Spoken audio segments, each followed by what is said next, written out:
Howdy, everybody. Hi. You know, hey, Nick, just after watching that intro video again, I know exactly where you were standing at with your sharp tail up here. I know where that survey marker is at. Yeah, I do. I've shot birds. I want to go back.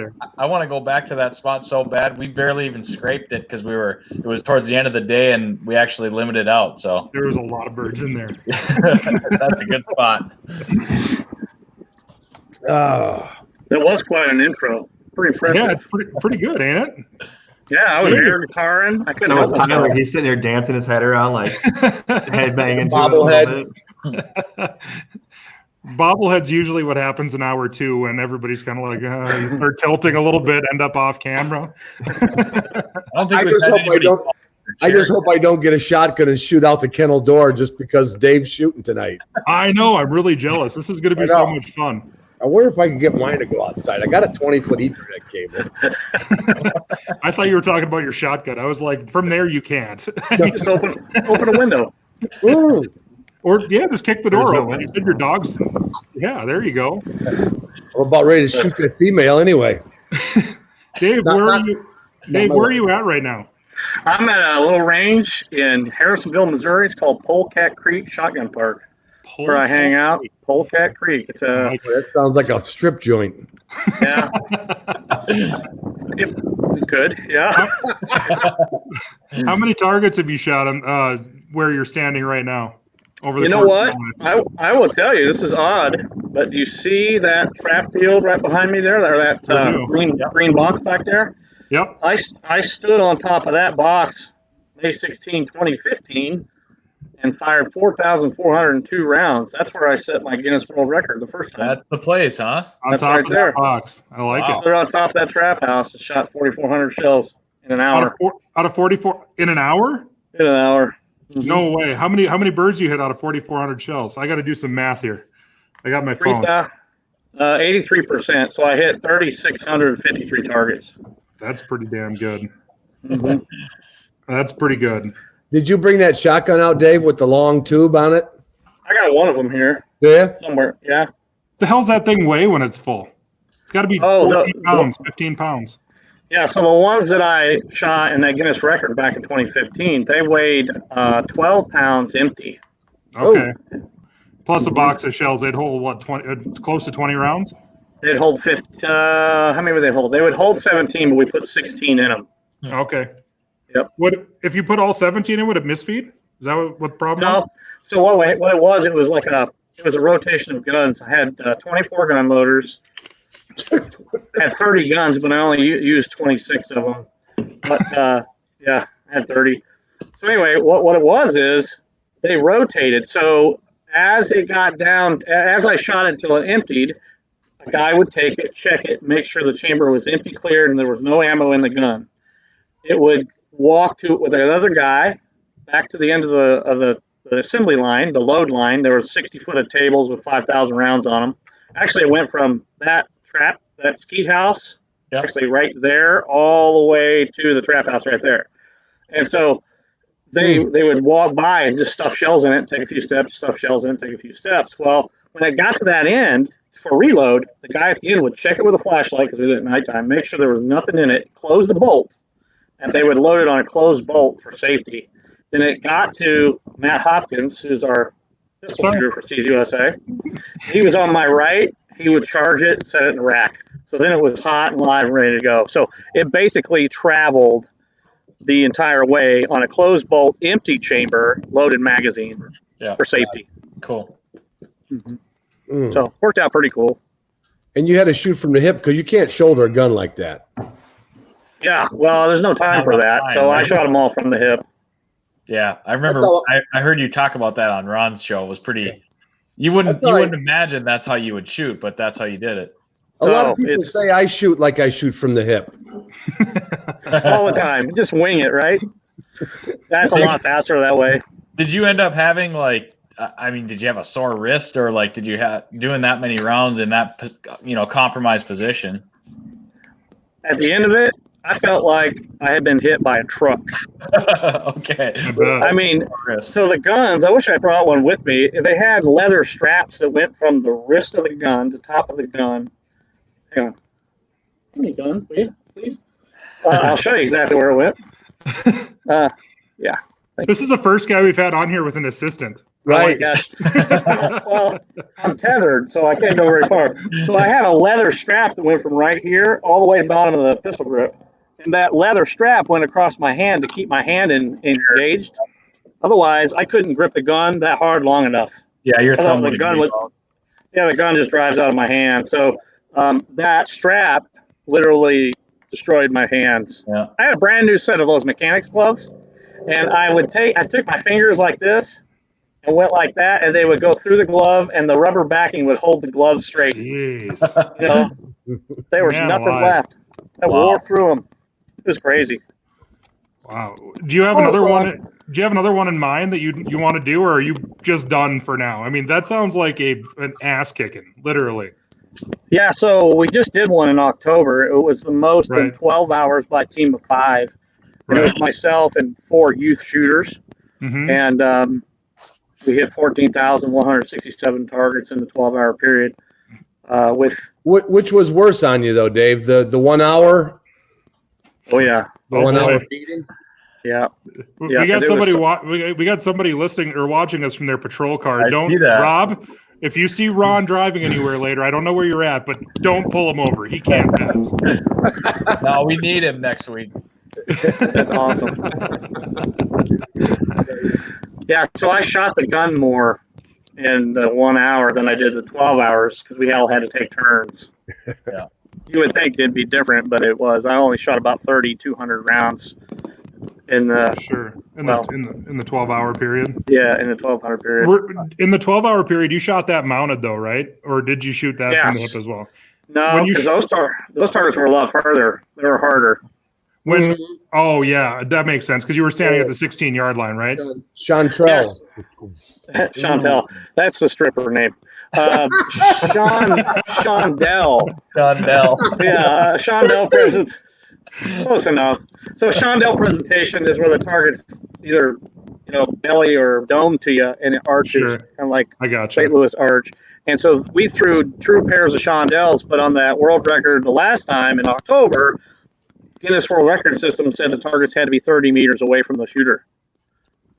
That's a long ways. So, I mean, standing at the 16-yard line, you guys are probably all right then, right? We stood, no, because that's breaking targets at about 30. Yeah, that's close. You can break targets about 33 yards, 27 yards. Right. From 16 once it leaves the target thrower. But we throw these full face, and we were straight up 30 meters from the wall, and the machines were behind the wall, and they threw up, a Shondell pattern. Now, the first record, the targets only had to be 10 meters, 33 feet. So I stood on top of the trap house. We had 16 machines mounted to boards down below the trap house itself, 16 mech traps, all hold 400 targets apiece, and they just came on and wouldn't stop throwing until the hour. They threw 5,252 some odd targets in 1 hour. They just kept on going. It just never stops, even if you're changing guns. It just target. Just set on a timer. It's just every couple of seconds or something like that. Yeah, I built this clock switch, and it's it would just run, and it was click, click, click, click, click, click, click, and through 16 switches, 16 machines. And we turned it on, let it run, and it threw 5,200 targets in that hour. So sometimes when I was getting tired, I would just switch over to the other gun. And when I did that, like 3 targets already hit the ground. They just left. Yeah, sure. I didn't even shoot at them. Sure. Is what I was going to ask though is when you did the one in October when you were actually mounting the gun, was your cheek just completely wrecked from? I mean, like I've shot a lot of trap in my life, and if you're really hitting the pocket nice, and like I bet that cheekbone was really starting to get pretty raw by the end of that. Yeah, it was the cheek. Not so much as the shoulder, just from mounting the gun that many times, So what we did was we threw 2 true pairs every person. So I loaded 5 in the gun, pull, 2 targets come up, boom, boom. And then as soon as I shot the second shot, another pair came right behind it. So it was boom, boom, boom, boom. And then I had a 5th shell in the gun, so if I missed, I would shoot the other one. Sure. Because it wasn't about efficiency, it was about number of targets. Yeah. And so then it would be the next person's turn, and we would just rotate along. So a lot of times I was shooting 5 shots, pop, pop, pop. Especially the later it got, because I got more tired. But the kids got better and I got worse. Sure. Were you shooting like the 980 feet per second, like the light rounds, the light recoiling rounds, or were you shooting some like decent, like higher velocity stuff? 1275 1 ounce. That's a pretty hot round. I mean, like the handicap rounds are about 1300 feet per second. So I mean, those are scooting. That's going to punish you a little bit for sure. Yeah. Was it your non shoulder that like, was it this shoulder that started getting sore from holding the gun up, or was it both? Well, we shot the 10-12s and they only weigh like 6.5 pounds. So they really are lightweight. So it was your recoil shoulder got sore. It was almost like you drag your knee across the carpet and you just wear off a layer of skin. That's what I had when I mounted the gun so many times. It's just like a scuff mark. I had the same thing when I went to Argentina and shot a bunch of doves. I just wore the skin off my shoulder. All right, boy, that's a rough life, kid. I don't know how you get through it. You know, do you have a good therapist you have to go in and talk to about how rough you have it every once in a while? Or yeah, my trigger finger kind of hurts today. You need a physical therapist just to remedy your shoulder and your trigger finger? That's right. Nice. Gotta get a massage. When you were down in Argentina, I'm sure there was no pain. No. Tequila fixes a lot. From what I hear, I mean, you know, I don't drink, but from what I hear, it's, you know, I mean, it's not tequila. It was Cinco de Mayo earlier this week. Mm-hmm. You know, I went down there once in 2005, and this was before I worked for CZUSA, and I was shooting another gun at the time, and I remember they fed us lunch underneath these trees. It was like a white tablecloth kind of thing, red wine, the whole 9 yards. And I sat down and ate a big old piece of steak that was that big and drank too much wine. And so we got a gun. They're like, all right, let's go. And I stood there with I'm not shooting nothing. I am nowhere ready to load shells in the shotgun because I still feel goofy. And so I stood there, and every time once Bob shot a bird, I just laughed my ass off because it was so much fun. It was just goofy, you know. But I waited for an hour before I loaded my gun because I just wasn't fit for it. You know, I didn't even realize. Did you guys when I lost connection? It's because I actually tried to move my screen. I hit the little X button. Kind of forgot that the computer had a touch screen. Did you guys even introduce our guest? I'm sure everybody knows who he is, but not really. I think we ended up starting. You started with a question. I couldn't help it. I'm interested, and I want to outshoot the guy. So you know. I know. Yeah. Somebody already wrote here. Come on. I'll drive down today. I don't have shit to do. So, all right, I'll do that. So our guest today, for those of you who haven't figured it out, is Dave Miller, CZUSA.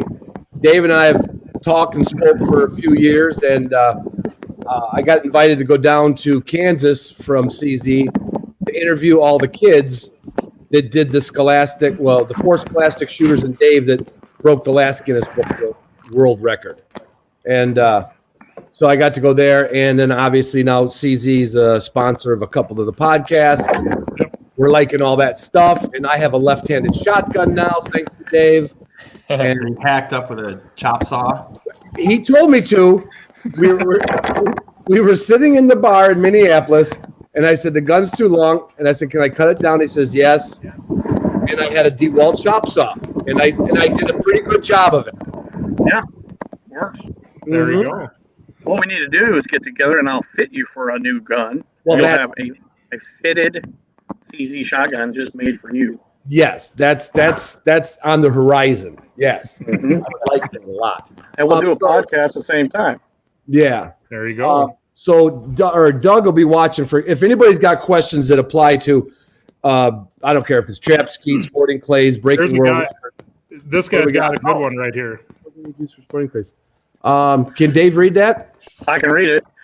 So yeah, we do. We make it's more of a field gun. It's not really a full-on 410 target gun like you would think, 30 or 32-inch barrels. It is a Drake shotgun, which is an extractor, over-under, simple, basic, over-under shotgun. It's great for hunting birds. You can shoot clays with it too, but it's not technically it's not a clays gun. It's not your typical 30-inch Monte Carlo stock, adjustable comb. Yeah. kind of gun. His field gun. Nice. Got it. Looking for my side by side. Sharp tail or bob white? Well, what's the difference, Dave? So the sharp tail has side plates and it's a single trigger gun. The bob white's a double trigger gun with straight grip. Yep. And so it's black. The bob white's black. The sharp tail has color case receiver. They're beautiful. That's the one. We make that in a 410 as well. It's really cool. I love hunting birds with that. I got to get one of those in a 28. I don't want a 410, but I got a couple 28s, and I love those guns, man. They're nice. Yeah. Did you get that email, Ron, that I sent you with the picture? I was looking for that, and it's like I think you're sending it to some spammy email or something. I don't know. I'm looking. Doug, if I sent it to you, I wanted to see if we could share that. Because remember we were talking the other night, not to go off subject, about the comparison between a 28 gauge and a 12 gauge. Right. And before we got on this, I just did a test pattern. Yep. Right there. See that test pattern board? Yep. Back there? That's a 4 foot by 8 foot piece of plywood with 2 big pieces of cardboard on it. And I just shot 28 gauge, 3/4 of an ounce, cylinder choke at 22 yards, bam. 12 gauge, 1 ounce, 7.5, cylinder choke, bam. And took pictures after I marked every little hole with a marker. So 28 you can gauge see is better. It is better. Yep. It's awesome. Yeah. So it's to me it's better. I'm a huge 28 gauge nut. Me too. So I love it. They're so ballistically sound. It's unbelievable. And you know, I had a lot of coming from North Dakota, and I know you shoot a lot of pheasants as well. But there's a lot of people out there that they're like, oh, you can't shoot 28 gauge for pheasants. It's like, why the hell can't you shoot 28 gauge for pheasants? If you hit the bird, it's going to die. I mean, it's a really, really good round. All day long. Mm-hmm. All day long. Agreed. Yes. You know, you owe it to that bird to make good decisions no matter what gauge you shoot. Ethical shots, people. So I hardly ever take a shot past 30 yards. Hardly ever. And so that 28 gauge will whack them. There's some loads out there that are ounce 5s, 3/4 ounce number 5s. It's still a number 5 shot doing 1,200 foot per second. So same as the 12 gauge. Absolutely. It works well. Absolutely. Shirala Vivian. Oh, there we go, Dave. There we go. Okay.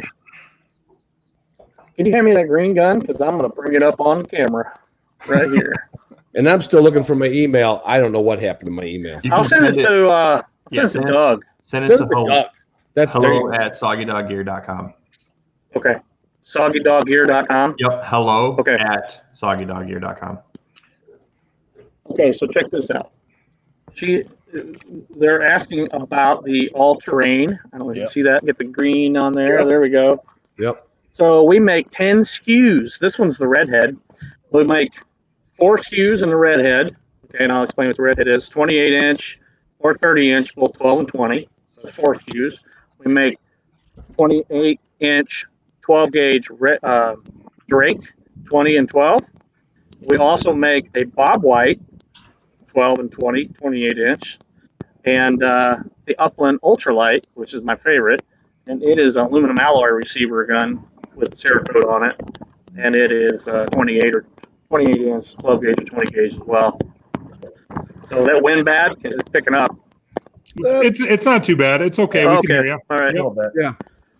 So now the cool thing about the all-terrain is the Cerakote coating and the magnetic chambers, which is That's the cool part. the neatest thing. Yep. You have me a 20 gauge shell?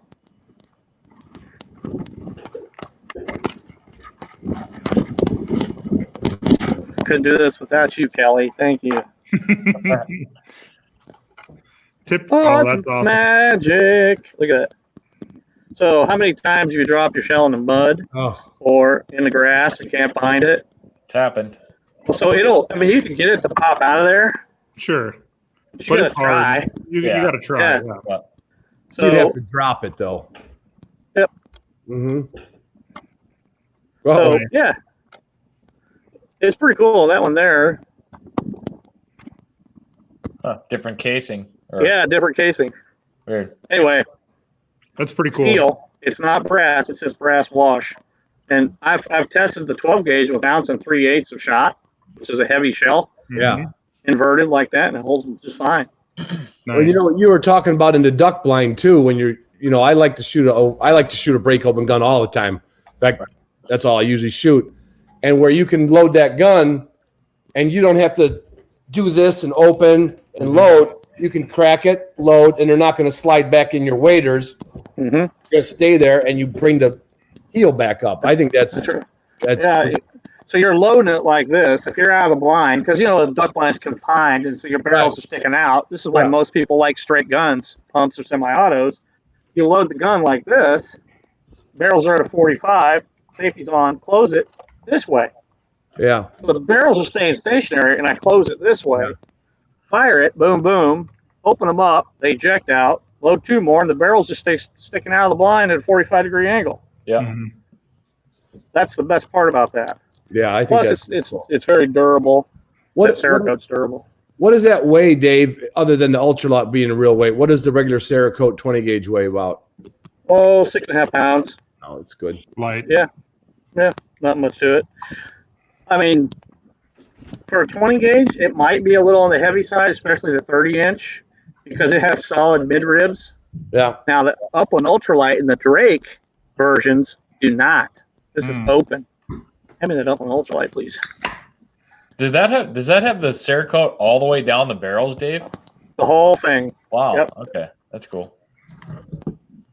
Yep, that one there. Could you talk a little bit about the difference? Like, there's a lot of people that don't like or that think 30-inch barrels for hunting is too long. Can you talk a little bit about? Everybody says, especially in lighter guns, that and side by side specifically, that 30-inch barrels they just swing better. Is that kind of the reason to go with a 30-inch barrel over a 28? You know, it kind of depends on your style of shooting, and it depends on what you're doing. If you're shooting grouse in the woods where you got short little windows, you just kind of 26 or 28, yeah. 26, 28, you just want to snap in front of your target and pull the trigger. You want something really light and fast. If you're hunting pheasants, you know, you can take your time, draw it out, make a nice shot on it because you got wide open lots of time. Mm-hmm. Just depends on your preference. Sure. I like longer barrels. I have a set of 30-inch barrels on the little custom 28 410 combo that I like to hunt with. Nice. But in 28 gauge, still doesn't weigh very much. No, I'm sure not. Yeah. Yeah. And this gun's like 5.5 pounds. This is the Upland Ultralight. You see the mid ribs? Oh, yeah. See the daylight between them? Mm-hmm. Yeah. And this aluminum alloy extractor gun, but it still has the magnets. 5.5 pounds. Yeah, it doesn't weigh anything. And that's a 12. 20. Oh, that's a 20. You got Yeah. a 20. Okay. Can you get We do that make a in 12. Yeah. You can get that in 12 and 20. Do you guys offer any other gauges in that particular setup? Not yet, but I've been thinking about a 28 gauge. Mm-hmm. It'd be really, really light. Yeah, it would. They don't. Yeah, they don't make that receiver yet because we have 3 receivers. We have 12 gauge receiver, which also we share 16 gauge barrels on that and the redhead. So we have that receiver, which is a large receiver. We have the 20 gauge, which stands alone. Then we have the 28 gauge and 410, which share the same receiver. Mm-hmm. But in the Upland Ultralight, we only have 2 sizes. We have the 12 and the 20. Gotcha. So I'd like to see a downsized version of this aluminum alloy. Yeah. Right. Oh, it wouldn't weigh anything. It'd be so cool. And maybe even do a straight grip. The gun would be like That would be sweet. barely 5 pounds. That's a Mearns quail killer right there. That's what I'm thinking. Put 30-inch barrels on that one. Straight The mountains 30-inch down in barrels. Arizona. That would be cool. Wouldn't that be cool? Yeah. And there's no end to it. I'm always coming up with stuff, ideas. This whole magnetic chamber idea is everybody thinks that it's brass. You know, Ron, you and I talked about that, right? We were like, in the mindset, we think high brass, low brass. It's not brass anymore. It's steel. Except you said like some of the 28 gauges are still in brass, right? That's the one. Most of them. Mm-hmm. Most of them are. Probably. What is the? 60%. I would imagine that it's not brass because it's cheaper. But like, what are the differences of brass and steel versus? Good question, actually. The case head and the casing means a lot to people who shoot semi-autos. Okay. Or even pump guns. I don't know how many times I've had to dig a casing out of a shotgun, a pump or semi-automatic. All brands, doesn't matter who it is. because they shot a shell that swelled up because it's a cheaper hull. Okay. It swelled up in the chamber, got stuck, and they could not get it out. So brass has got more elasticity. It'll stretch and expand back. Okay, retract back. Steel just basically fireforms itself to the inside of the chamber. So in fact, I did a test on it, and I won't mention brands, but I've taken a pair of dial calipers, measure the shell, write down the number, exterior diameter, 0.825, put it in a gun, boom, made out of brass, check it, 0.830. It expanded 5 thousandths of an inch. Wow. A steel casing, 15 thousandths of an inch in the same gun. Wow. It just bang, it stays big. Sure. Brass stretches back. So what's going to extract and eject better out of your shotgun? Brass. Yeah. Yeah. And some steel cases, don't swell as bad either, So it depends. Probably just the quality of the steel they use. Mm-hmm. I'm sure it is.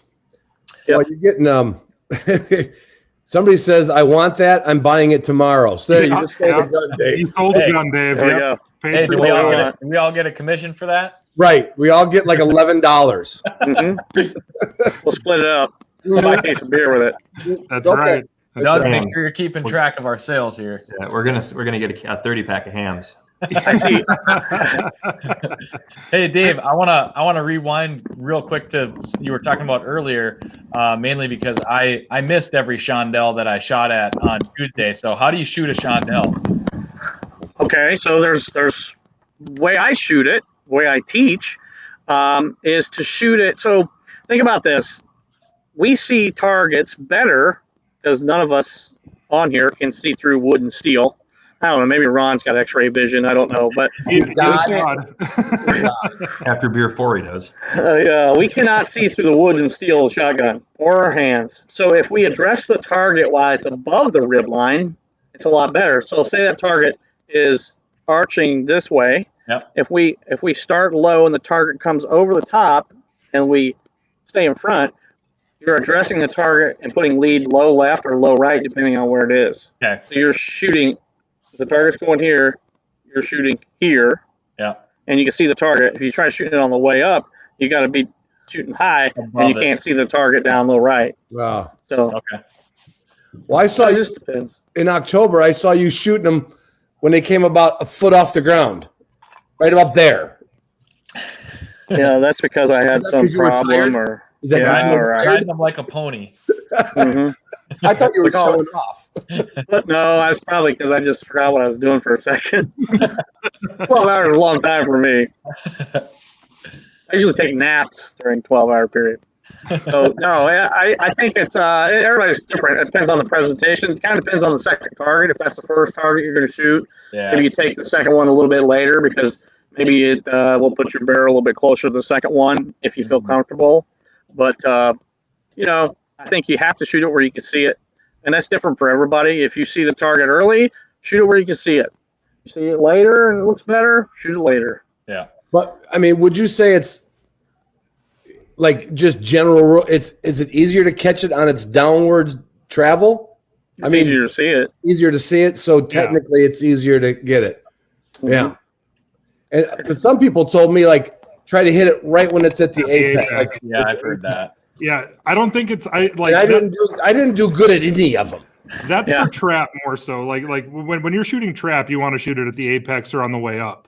You don't want to shoot it on the way down because depending on what's going on, first of all, it's going to be a long ways away. But the wind's going to start affecting it a lot more when it's out there too because it's losing velocity. So you definitely want to shoot trap at the apex. But when you're shooting chandelles, shooting them on the way down, you can get that barrel underneath of them and let that bird fall right into your pattern. Yeah, and I like shooting those with a lower gun. In other words, I'll show you here. A low gun for me is down here like this because you have to respond to each one. You can't tell what the line is because there's really no reference a lot of time because a lot of times it's blue sky, and not every target travels the same. So if you ever just threw one and then watch the arch and watch where it hits the ground and put your finger on where it hit the ground, like mark it. and then they throw another one and watch where that one hits the dirt, and it might be 10 feet further to the left or something. Right. Mhm. Well, if it's 10 foot different there, it's got to be something different up there. Right. But you just don't notice it because it's in the blue sky. Sure. So mounting to the lead of each one while you're moving makes a difference. It's different shots, just feeling each one. Yeah. It's not, I don't think you would want to have a full mounted gun on those kinds of targets, but I mean, you can still do it. Yeah. Sure. What does he say? What chokes out at 30 yards? And he asked that question right after Dave was talking about the 28 gauge. So, I mean, that might be what he was asking about. But Okay, great. So Aaron's asking about the semi-auto 28. It's on the horizon. I'm hoping. We've been talking about it a lot, but first we got to get the 1020, which is the inertia 20 gauge, which will be happening soon. I'm excited about that. What choke at 30 yards? Well, for 28 gauge, for me, I shot this pattern sheet. By the way, did you send that email? No, I haven't sent an email because I took those photos. I shoot tight chokes in the 28s. I shoot tight chokes on everything, but When you like say improve tight, mod, improve mod, yeah, mod or tighter, Yeah. mod or tighter. Yep. So once again, I want to hit that bird, kill it, Or miss it. or miss, Right. or miss. I don't Right. want to just clip it and then chase it. Yeah. The So one- tight is right. The one thing that I do, so for early sharptails in September, when all those birds are going to get up at 5 feet, 10 feet, 10 yards, I'll shoot improved cylinder modified or something like that. But after October 1st, it's going to be modified, improved, modified for sure, out of a 28 for sure. Yeah. I mean, the cool thing with the 28 is you're only pushing out 3/4 of an ounce. So if you shoot one really close, you're not shredding it up too bad in the first place. Sure. Especially if you shoot, say, improved cylinder and you're shooting them at 20 yards. The gun's faster to the target. It hits just as hard. Yep. You'll see when I get that picture emailed to you, you'll be shocked at the pattern and hopefully we can pull that up and share that. You'll be shocked at the pattern performance versus cylinder on a 12 gauge, cylinder on a 28. you did a video about that too, Dave. I know I've seen it's on YouTube. You did a video where you showed shooting a 12 and a 28 gauge, and you show the pattern and everything, so people could definitely check that out. Yeah, I did that with Luke Hartle. Yeah. We did that in Nebraska a couple of years ago. Yep. And it was modified versus modified. But so something to think about. I did cylinder because that is a true A/B test. Mhm. Because modified in a 28 gauge is like It's 15 different. thousandths. Yeah. Yeah. And a modified in a 12 gauge is 20 thousandths Mhm. constriction. So it's not true.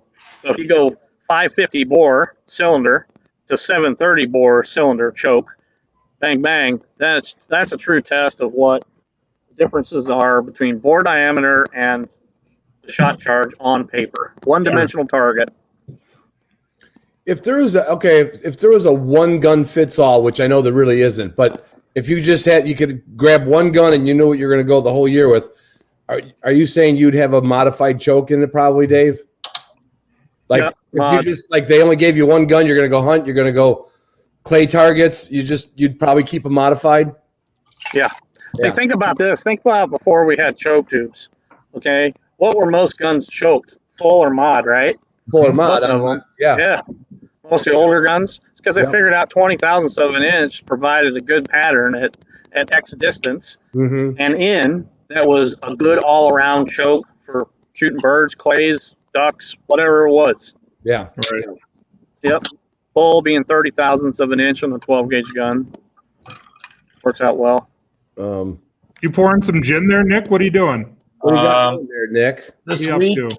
it's my big bottle of tequila. You Oh see boy! that? Whoa. I can't see that. It was Cinco full de when we Mayo. started.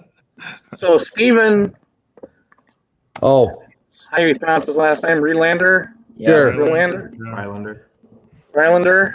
That's a good question. That is something often that I have to deal with because these are made in Turkey by our factory in the town of Huglu.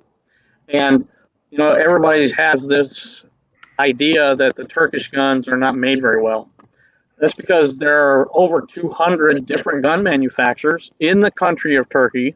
Mhm. Wow. Okay, in this small country of Turkey, Turkey is about the size of Alaska, so it's not that big, but their heritage and what they've done over the years is build guns.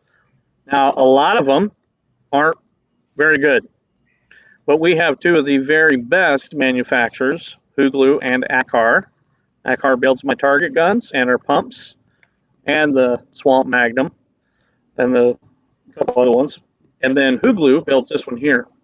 So they build most of our shotguns, and they're very high quality. I hold them to a high standard, and if there's something we don't like, they don't ship it. If it comes in and we catch something, we don't sell it. We check every single target gun that comes in the building and make sure that things are right, point of impact's correct before we ship it out. So it is very important to me because my name's on it that these guns are sold at the utmost quality, and I don't have to worry about it. Our warranty department doesn't do much. These guys aren't very busy. That's good. Mm-hmm. And then the issues that we have would be shell related in a semi-automatic, because in the United States you can buy a shell that's 7/8 ounce, 1150 feet per second to 1700 feet per second ounce and whatever. Yeah. Right. Super duper fast, and all those either on the low end or on the super high end. None of that stuff's good for a semi-auto. Sure. So, yeah, I'm pretty proud of these guys. They do a hell of a job. Yeah. Yeah. I love your guys's. I mean, for a long time, you guys are kind of the only. Well, even still, you guys are still the best moderately priced side by sides over unders semi-autos on the market. I mean, hands down for sure. But when I was first kind of coming into hunting, I always thought that if you had a side-by-side, it made you a better hunter. Now, Ron and Nick, you guys need to shut up because, mute them real quick. But you couldn't find a side-by-side, like a nice side-by-side or a semi-automatic for under like $2,000. And so I remember when I first picked up the Bob White, probably 15 years ago or whatever it was. And I was so impressed, and it was like $750. You know what I mean? It's kind of it really is kind of the everyman, like it's priced for everybody. Yeah. That's true. Yeah. Yeah, the Bob White's a great little gun. We are always back ordered on it. Everybody wants them. They're high demand. Sharptail, a little nicer gun, a little bit more money. Nicer because mechanically they're still the same internally, but single trigger instead of doubles. Yeah, but they got the case color finish and side blades. They're pretty. Yeah. Yep. But side by side, I don't think it makes you shoot any better. It probably makes you look a little bit cooler. Yeah. Yep. Well, see, for I know for the guy who's right next to you up here, he needs to look cooler because he doesn't shoot worth a shit. So I mean, there's that for starters. You wait till I come back from my shooting lesson with Mr. Miller this year. You're gonna need it. I'm gonna be like this. Boom, boom, boom. Upside down. You're the only guy I know who has a better chance of hitting a bird falling down than you do shooting flat-footed. Close your eyes and pull the trigger. That's awesome. That is so mean. How can you hurt my heart like that? I still got to give you props. I seen him make a shot on a crossing sharptail with a 16 gauge at about 60 yards, and he stoned that bird. I think his eyes were closed, but he killed that bird dead. He was in a flow state. I was actually falling, and the gun misfired. No, the only thing I took pride in, I did that same shot like 3 different times, and not with you, Tyler, but a shooting instructor down in Virginia, the one that you saw that I took Steve Ranella to for that dove hunting episode. Right. He would make me practice this 60-yard crosser and he had it to where I had to ask him. I didn't know that I hit the target. That's how far ahead I would be in front of the target. And he'd say, excellent, excellent. I'm like, what? He goes, you hit it. I'm like, oh, what's the point? What's the point? I don't even get to watch the bird fall. No. I mean, with a clay target, I mean, it's such a lead on it. It's like a Greyhound bus length. Yeah. When you start measuring leads and car lengths, it's too far to be shooting. Yeah. Canoes. We say canoes a lot. It's a canoe. A canoe lead. Yeah. Canoe. Maybe that's even a bit of a subject, Dave. Andy's saying to everybody when it was a crossing shot, he would just say he would stand behind him like your guys do. When I saw you guys in Kansas, you know, the instructor kind of gets behind the shoulder and watches, and he always says, okay, you know, you got to get further in front of the bird. And Andy's word was double your lead, because he just knew, and he would like challenge you to miss it in front, right? Right. Hard for people to do that, yeah. And so if I took anything away from it, I could suck ass on a straight going away bird, but I have the confidence on a crosser, and that helps in grouse hunting. I have the confidence to just slice through that bird and know that I need to slice through it. Yeah. Well, I'll choke worse on a Tyler, see me. I've had a pheasant get up. It's always on pheasants. It's always on Always pheasants. on pheasant. I shot at them tail feathers. It's like, well, quit looking at its ass. But that gave me that, and I think people probably need that because a lot of birds give you crossing shots or at least diagonal shots. That confidence that you really, maybe Dave can explain it better. I'm sure he can. If you're you got to keep your eye on the target, but you also got to be able to figure out. It might be 3 feet, 5 feet, right, Dave, in front of a bird, which means you've got to kind of get that confidence to just kind of leave the moment almost for a little bit. Yeah. So targets there, think about it from a straightaway target.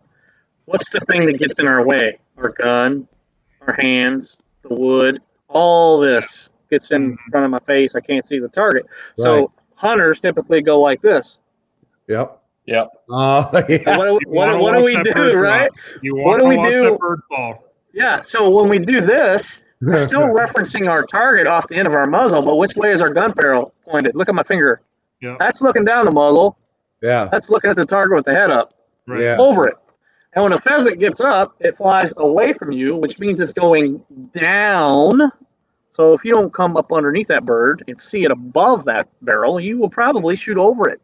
Mm-hmm. So when you start seeing gaps and leads on the sides of the barrel, then the gun's here in your peripheral vision, but you see space between the target and the barrel. And we're a lot more comfortable sometimes that way. I know I am, because I can see that gap, match the speed, feels good. Okay, let one rip. That makes sense. That does make sense. Not to say that it wouldn't have made sense, but it does. Yeah. When you're shooting crossers, Dave, do you use a sustained lead, or do you start behind the bird, pass through it, and pull the trigger? Oh boy. Okay, so you're talking targets or bird? Live birds? I guess either or, really. Okay. I mean, the only time you're really going to have crossers that are that hard and that far away in the bird world would probably be ducks or doves, I suppose. Yeah, I agree. But I mean, most upland birds are generally going some form of away from you. So I mean, I would say, if it's going to be a crosser, generally it would be waterfowl. But or the bird that I missed. Right, but your buddy kicked up. Yeah. I guess both. What do you recommend? Two different situations going on there. Okay, let's start with clay targets. If we are going to shoot a crossing clay target, if it's inside, say, 25 yards, I can see the target really well. I can judge it and see its speed and its line. I can feel its speed. I can see its line. So I will maintain that bird. Feels good, pull the trigger, break the target. Okay, if it's 25, 35, 45, 50 yards out, the farther it is, I'll insert, maintain, stretch away, and pull the trigger. So my insertion gets a little bit bigger, and I start pulling away. So it's kind of a modified sustained lead pull away scenario. target's going, I'll come in front, stretch away, pull the trigger. Right. So it's like I match the speed, feel the moment, pull away, apply a little bit more lead, and shoot. My insertion gets bigger, but my pull away, that energy, that little stretch off, is different, or is always the same. It's just that my insert's bigger, depending how far the target is. Clays. Sure. Right. Okay. Now, switching over with an orange hunting vest on, we're going to go hunt birds. On crossing birds, a clay target, at least it flies consistently. Gravity's taking a hold of it, and it's slowing down. It falls like this. A dove does this stuff. Tipping like this. Oh, yeah. That's like I look at it, and the gun comes in front, and it's like almost an intercept. It's almost an instinctive instinct. thing. Yeah, I'm just catching it. Yep. Right. Same thing with a duck. Right. Ducks are the worst. I mean, with Ron, when we had that big crosser on that sharp tail, I mean, it was coming off a hilltop. I mean, you could have sustained led that one, but it's so hard to do. What do you see as the most common mistakes that wing shooters specifically make when you're in the field? That is a great question, and that is the mount. It's the mount. Let me grab the gun here. Can you hand me a gun, please? The wind's really calmed down now. It looks nice out, yeah. Yeah, it's really good. Okay, so I'm gonna back up a little bit. You kind of see my gun mount.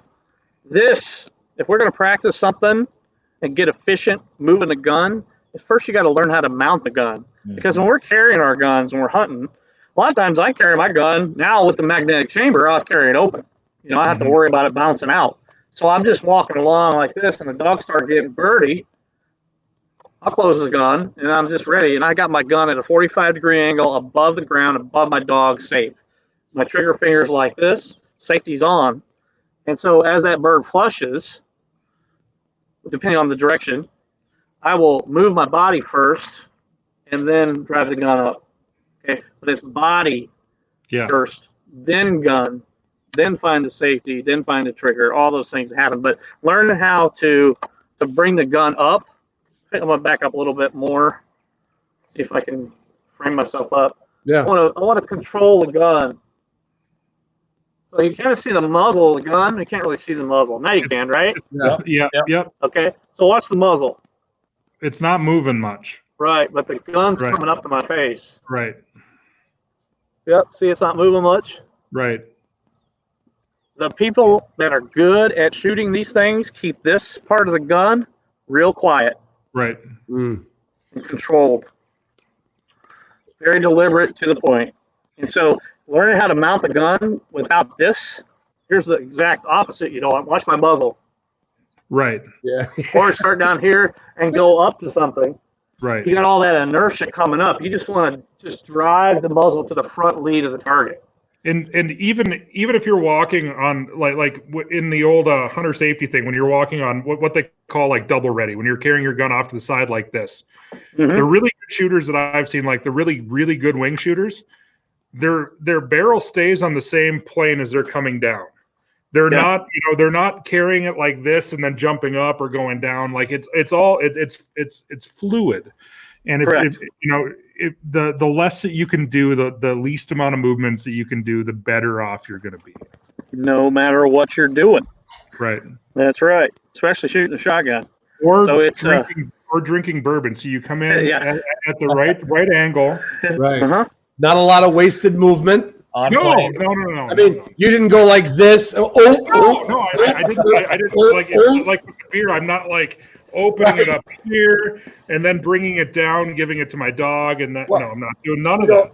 You can't get that kind of a visual analogy anywhere. All right, I think that's a great subject because I think this is really helpful.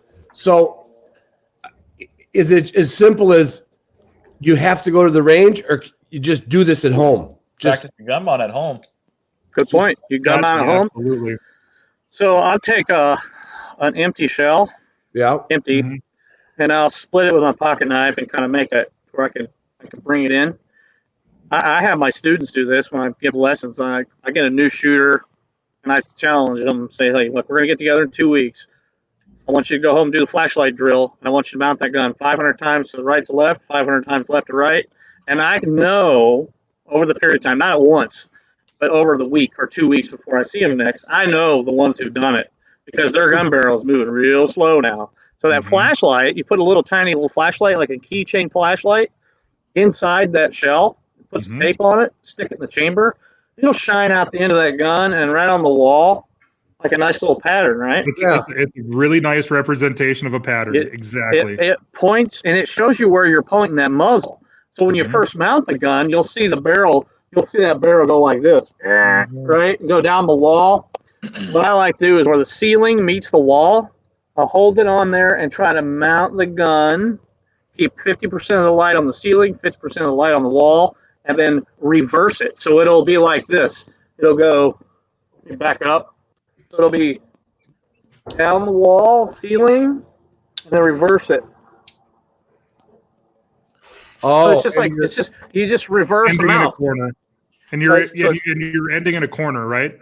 Yep, and then back up. But you're keeping the beam of light 50-50. Yeah. But if you reverse the mount, you'll get better at it. If you just do it one way every time, you just reverse it. Your muscle memory will build, and you'll get better at it. So it takes time, though. If you're going to learn to mount the gun, you will kill birds and break clays. It starts in the batter's box, people. You got to learn how to swing the bat. Yep, set your feet.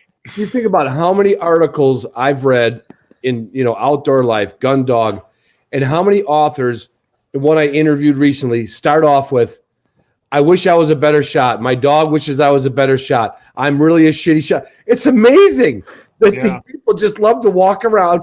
I mean, I admit it. I don't say I'm a shitty shot. You're a good wild bird shot, though, Ron. You really are. Yeah. I'm an average shot. But, I mean, a lot of people who write really good books love to put in there that they're a terrible shot. And I'm like, my God. You got to do something, It's actually hard not to respect those guys that are really, truly bad at shooting. Well, there's a friend of mine from here in North Dakota that Dale Harvey, who's been on my podcast before, who he's watching, and he is notorious for doing what we call the partridge dance.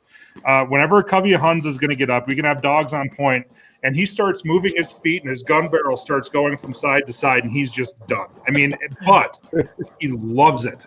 He absolutely loves it. And you have to respect those guys that are like, they understand they're bad at something, but they still want to go and do it even if they're not going to kill birds. But it starts with a passion.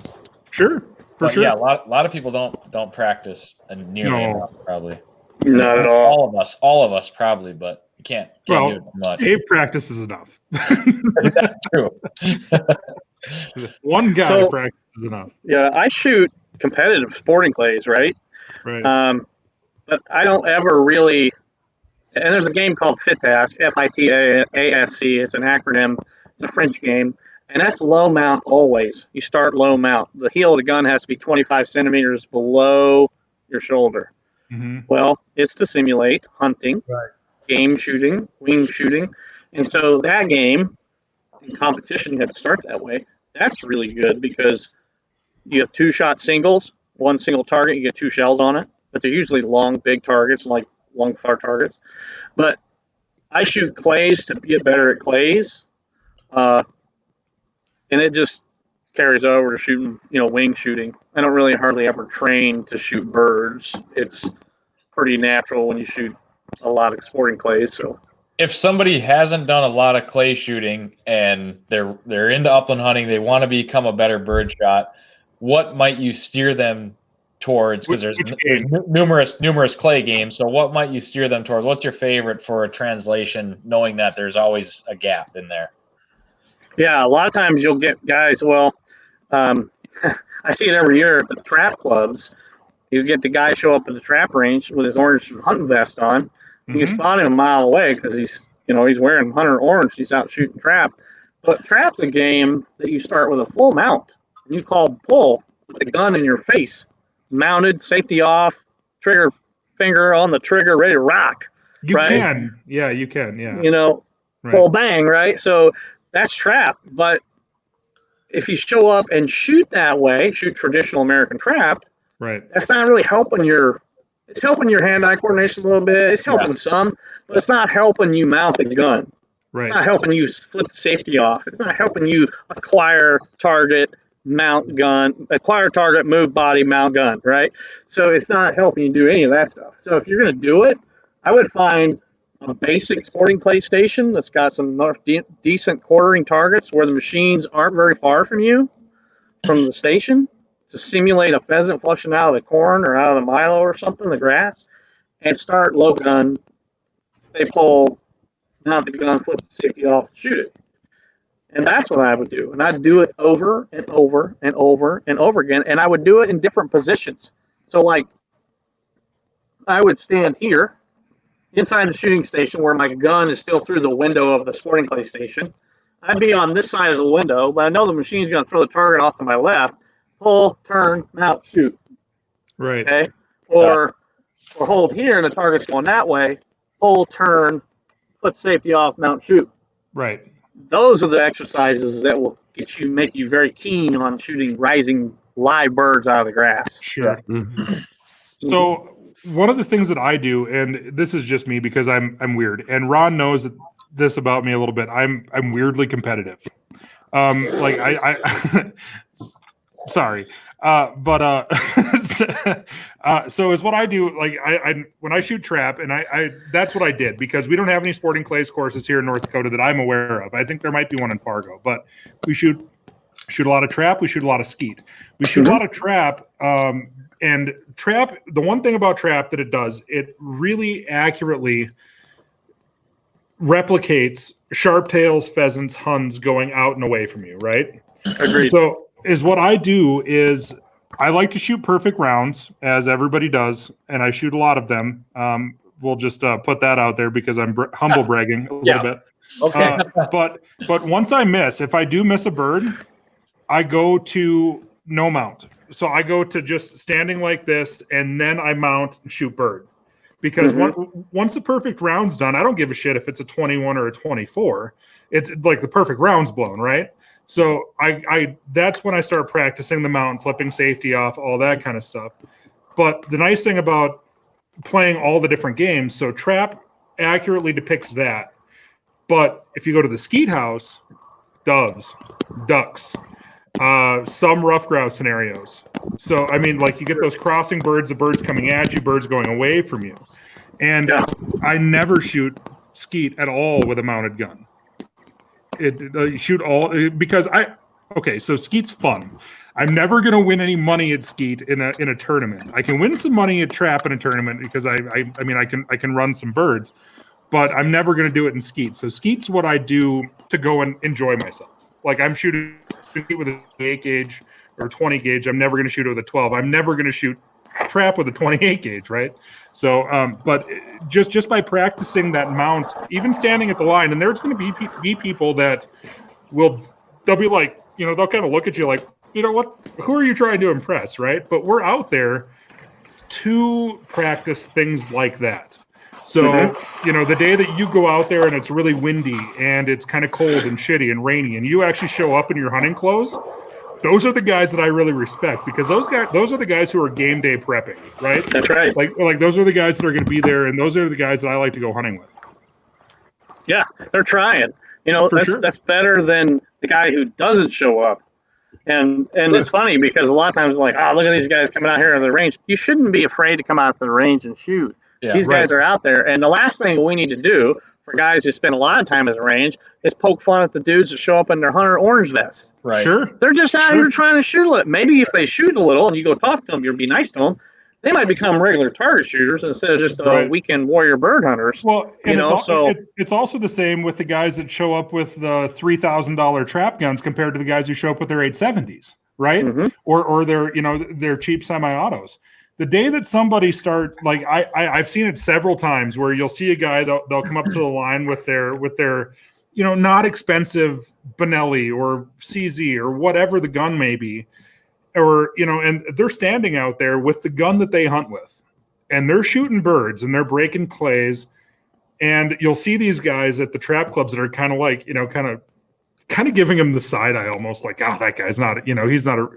No, that guy's probably more of a real shooter than you are.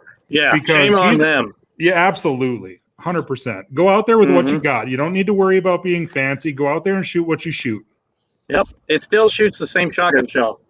That's right. That's right. It does. Well, you know, the very first time I ever shot trap, and I've told Ron this story before, but so my grandpa was a hard ass. He single shot shotgun for the first 4 years I shot. He wouldn't let me shoot anything else. It was a single shot hammer 20 gauge. And he did that because he said, you're gonna be a good shot. You're gonna shoot the single shot 20 gauge. You're not gonna waste shells. You're gonna get good at this. So as the years go by, I end up getting pretty good, pretty proficient, and he gets me my first semi-automatic 12 gauge shotgun. And a couple of years later, I go to the trap range in Minot, North Dakota, and I'm 99 out of 100. And the 100th bird was a total straightaway, and I did exactly what we were talking about earlier. I went like this. I was like, oh, I'm going to watch this 100th bird break, you know. Missed it, figured and shit. I'm walking off the line, and all these guys are like, geez, you know, you're out here with a Remington 1187 with a 30-inch barrel and a fixed full choke, and you're whacking all these birds. You know, how often do you do this? It's like, oh, this is my first time. And they're like, what? And like that's how I got into trap shooting, though. I just went out there because I was bored, and I really wanted to go and shoot some clays. And it was, you know, you just take out what you got. You don't have to be fancy. Just go out there and do it. Just go do it. Yeah, my first gun was a H&R 20 gauge. That my dad bought me. I think same one. I still have it. It's the most unsafe gun you'll ever have. Like the hammer gun, you know, when you're a kid and your thumb's too weak to really let it down safely. I never cooked off a round, but I was really aware of that could happen. Or pull back and it just slips away from your thumb and boom. Oh no, I never had that happen either. But you know, I shot a lot of doves with it too. I remember Dad loading shells at a buddy's house, 20 gauge, and he come home with a bread sack full of them, a bread sack full of 20 gauge shells. And I was like, man, that's going to last me all dove season. I shot those up like the next day. 2 days. You know? Yeah, 2 days. For sure. Kicked like a mule. I mean, yeah. What did happen to our host, Doug? I think he's still there. He just bowed out, I guess. He hadn't said 2 words all night. I'll text. I'll text him though. I'm on it. Popping. See there he is. There he is. Hi, Doug. Hey, he had. We can't hear you, buddy. We can't hear you at all. You're on mute. He muted himself.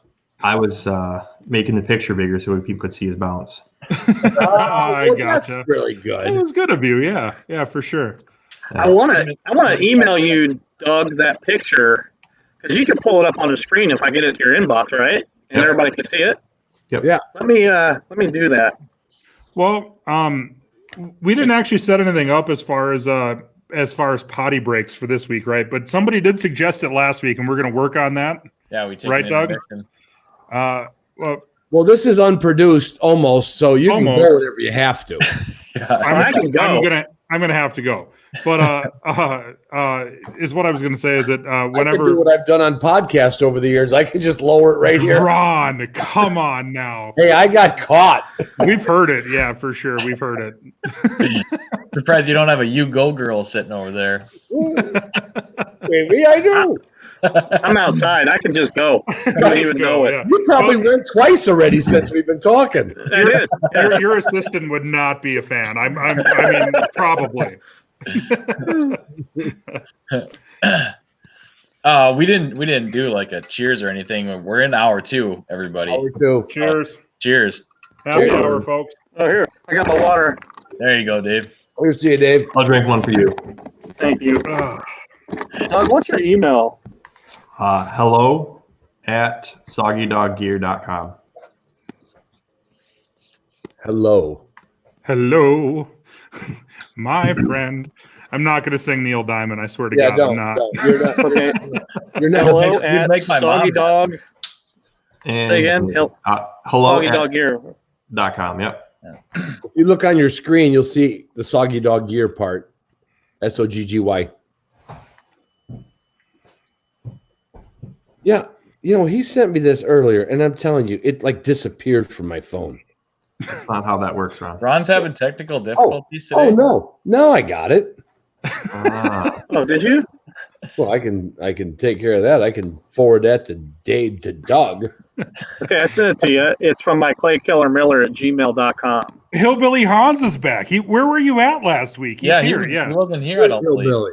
Yeah, he's over there. He said, "Holy shit, Neil Diamond." Yeah, that's me. I'm actually Neil Diamond. Everybody knows huge that. diamond guy.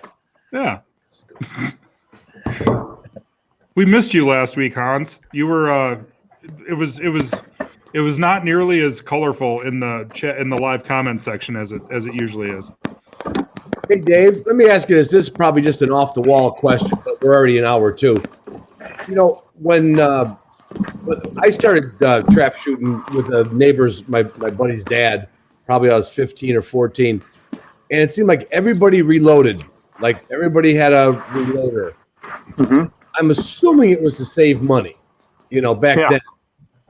But nowadays, with the price of just like target loads, like I guess what I'm saying is like if you go to Walmart and buy that 100-pack, the 4 boxes. Yep. I mean, are you hurting yourself by shooting a really inexpensive shell? Or could you be? Or is it still enough shell to do, to break clays and kill a bird? Okay. That is a great question. Now here's how I'm going to answer it without throwing any manufacturer under the bus or anything like that. Yeah. I think it's like this. If you're going to hunt birds, you can shoot about anything. Breaking and hitting the clay target is a whole lot harder than hitting a live bird. Okay. Wow. So it's like cheap whiskey. Why drink it, right? If you shoot the most expensive, the best shell you can possibly get your hands on. Because at the end of the day, you're thinking, well, it couldn't have been my shells because I got the best I could get. Mm-hmm. So, take one more thing out of the equation. If you know that that's a high quality target load and you have confidence in it, buy it, shoot it. Mm-hmm. Smoke the good cigars, drink the good whiskey, shoot the good shotgun shells, man. It's the cheapest part of the whole experience. It really is.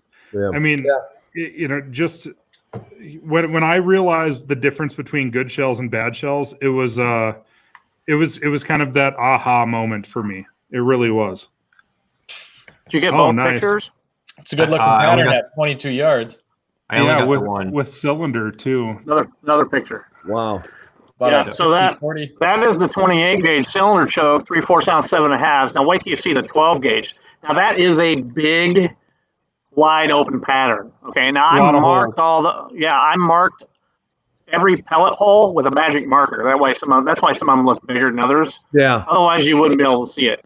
So that piece of paper is 44 by 40 tall. So that is really spread out. It's a lot. Now that's one dimensional. So people see it. It's one dimensional target. It doesn't depict shot string or how wide or long. You find the other one? Okay. So, my lovely assistant just emailed you, Doug, the cylinder choke 12 gauge picture. When you see that, you'll be surprised. Everybody thinks that the 28 gauge is like, well, there ain't enough shot to get anything done. Oh yeah, there is. Is that coming through, Doug? Dougie? Yep. I'm getting there. It should be this one. Thank you. Oh wow. So it's tighter yet. See that? Yeah. Why do you think it's so much tighter? This way the shot stacks up inside the shell. One of them is a longer than it is wide. One of them is as wide as it is tall. So the 28 is square, so to speak, and this load's coming out rectangular. There's a lot of shot behind the first shot. Correct. The shot string is longer. Yeah. Mm-hmm. So that's cylinder 12 gauge 1 ounce load, 22 yards. I shot it from the same spot. Did it an hour and a half ago. Wow. So that's interesting. Isn't a 1 ounce load that's not even isn't a standard 12 gauge an ounce and an eighth basically? Usually. So that's even less shot. That's interesting. I'm surprised that it's that much tighter. Yep. So when you look at them together, there's the 12 gauge. And then if you look at the 28 gauge, it'll be bigger and more spread out. So that's why when I'm hunting, I go tight. Tight is right. I want to tighten everything up. That's 7.5 shot. A lot of times I'll hunt with a 28 gauge. I'll hunt with 6s. I've shot some shells that are 4 or 5s. I usually don't shoot 4s in 28. Yeah. I will in a 12 gauge though. Do you like to always shoot the standard load, or will you shoot? They make 1 ounce loads for 28 gauge. I mean, they make some overloads. Do you mess with any of that stuff?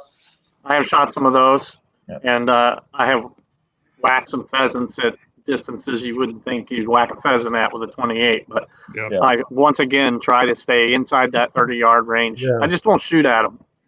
Yeah. Sure. Dave, can you explain what a square load is? Yeah. Okay. So that's just kind of a term. You could show it by holding up a shell. Yeah. Yeah, I can. I don't have a 28 gauge handy. Well, But, okay, so what I mean by square load, that's probably just a loose term, but basically the diameter of a 28 gauge is 0.550. That's the inside bore diameter. 12 gauge is 0.730. So if you stack an ounce and an eighth, especially an ounce and an eighth, or you stack an ounce, especially an ounce and an eighth, it will be taller in the shell than it is wider. It is wide. Well, the 28 is literally about as tall as it is wide as a standard load, which is 3/4 of an ounce in that 550 bore diameter. So it's what they call sort of square.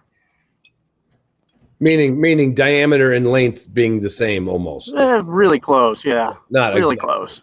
And isn't 16 gauge like a 16 gauge 1 ounce is the old, the square load. I like.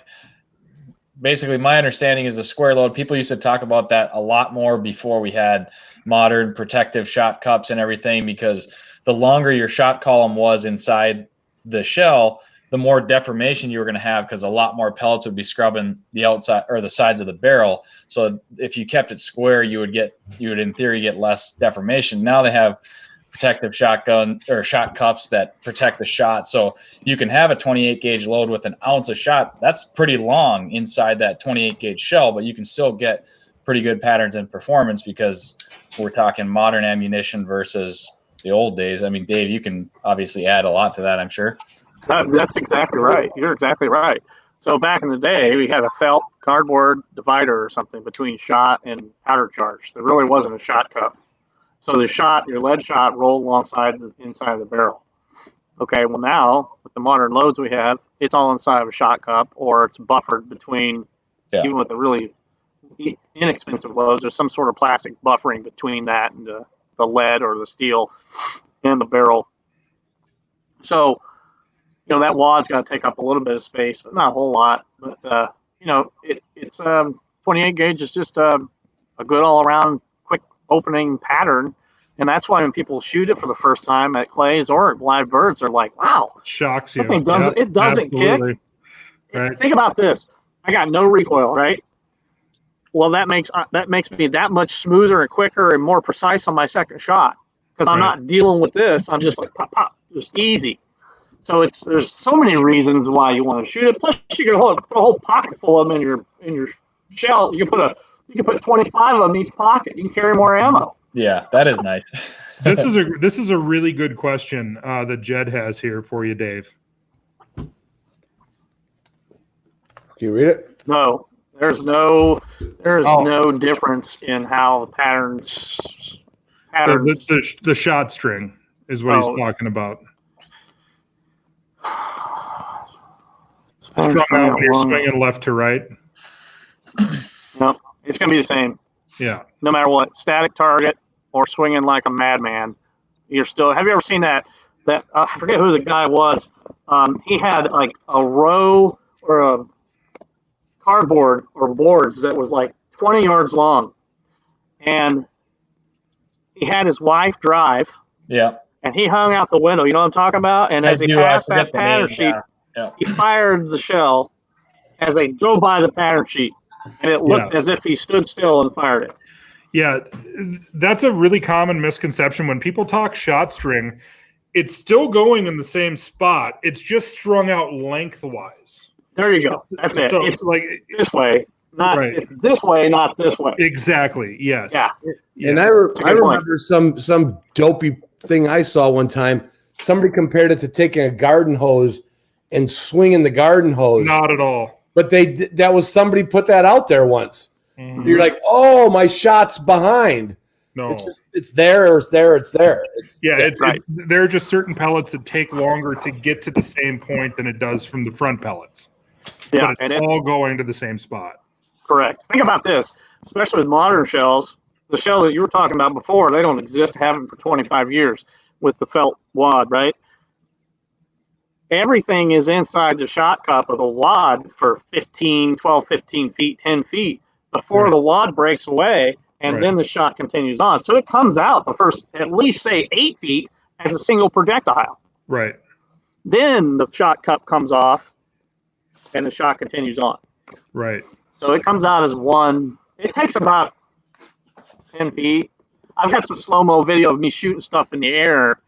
Just throw like vegetables or whatever, and it usually will hit it, and the wad doesn't come off for 8-10 feet. Depends on the shell too, but for sure. What's this? What's going on here? Uh-oh, here we go. Oh, there you go. You can't see the shot string in this or the wad. No, but you can see that head of cabbage or lettuce blowing up. Oh yeah. Boom. Fireworks. So we ordered lettuce, and the guy that delivered from Hy-Vee brought us cabbage. Nice. So that's what happens to cabbage at our house. Hey, I just had cabbage and sausage tonight for dinner, so I'm glad I'm not out there with you at all. Don't be shooting that cabbage. I love cabbage. I'm glad I'm not riding in the truck with you for the next couple of weeks. Yeah, it's time for a Perrin Black. Hey Doug, Nice. grab this question by Andrew Thoreau. It's a good one, and I think from talking to Dave's coworker Zach Hine that the Bob White is not a left-handed gun, and it will have cast off for a righty. Is that correct, Dave? It will, yes. Cast off a quarter inch at the heel, about 7/16 at the toe. However, we are working towards having a left-handed Bob White for next year. Nice. Cast on shotgun. So Excellent. we're really slow at those. If Zach Hines watching this, he'll be excited to hear that because he's been pushing me. He's like, oh man, we need a left-handed Bob White. And we make some left-handed drakes and we sell a handful of them. I know the Bob White will sell better because we have we have back orders on them all the time. So I would expect that one to sell even more. But so we're going to make some left-handed people happy. So pay attention to that for next year. We'll have left-handed ones. So that's something that I know that you guys, I mean, Ron talks about a lot because he's a lefty and he's run into this. And I mean, it maybe is a little basic for our audience, but I think we should cover it. Like, let's just tell somebody that's a left-handed shooter why they really want to make sure of the cast. They don't want to be shooting a right-handed gun. That's true. It kind of depends on their facial structure too. Okay. People with really thin faces can get away with a lot. Also, when it comes to clay shooting, that's whenever you really need to precision shoot your shotgun. You can get away with a lot of ill gun fit when it comes to shooting pheasants out of grass. Sure. Mm-hmm. So, and ducks coming into the decoys, that kind of thing. Look at that big old dog.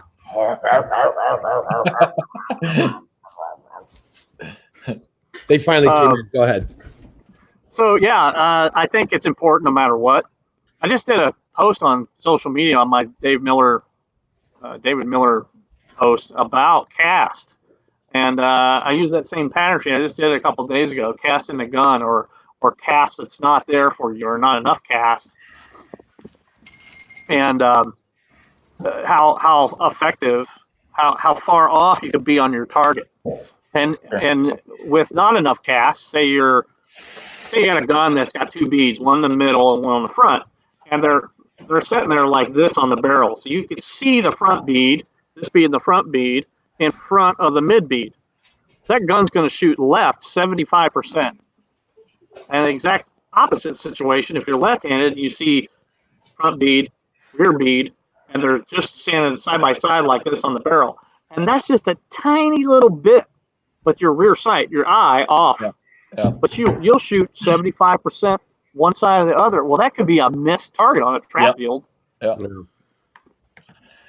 Yeah, I'm thinking that all things considered, I've only the CZ that Dave sent me, that left-handed one, and now that I got the stock down to the right length, I shot it last weekend real quick. Only about 20 times, but the only other gun that I had that felt like that was another gun with a shorter stock and a kind of a smaller stock. Not, stocks are about the same, but being left-handed, I must have over the years I'm compensating for something, right? Because it's not being nice to me, so I've made some adjustments to it for a lefty to shoot a right-handed stock, but then there's a lot of stocks that are just neutral, right? I mean, like a Remington 1100 that I got when I started. I'm pretty sure it was just neutral stock. Could be.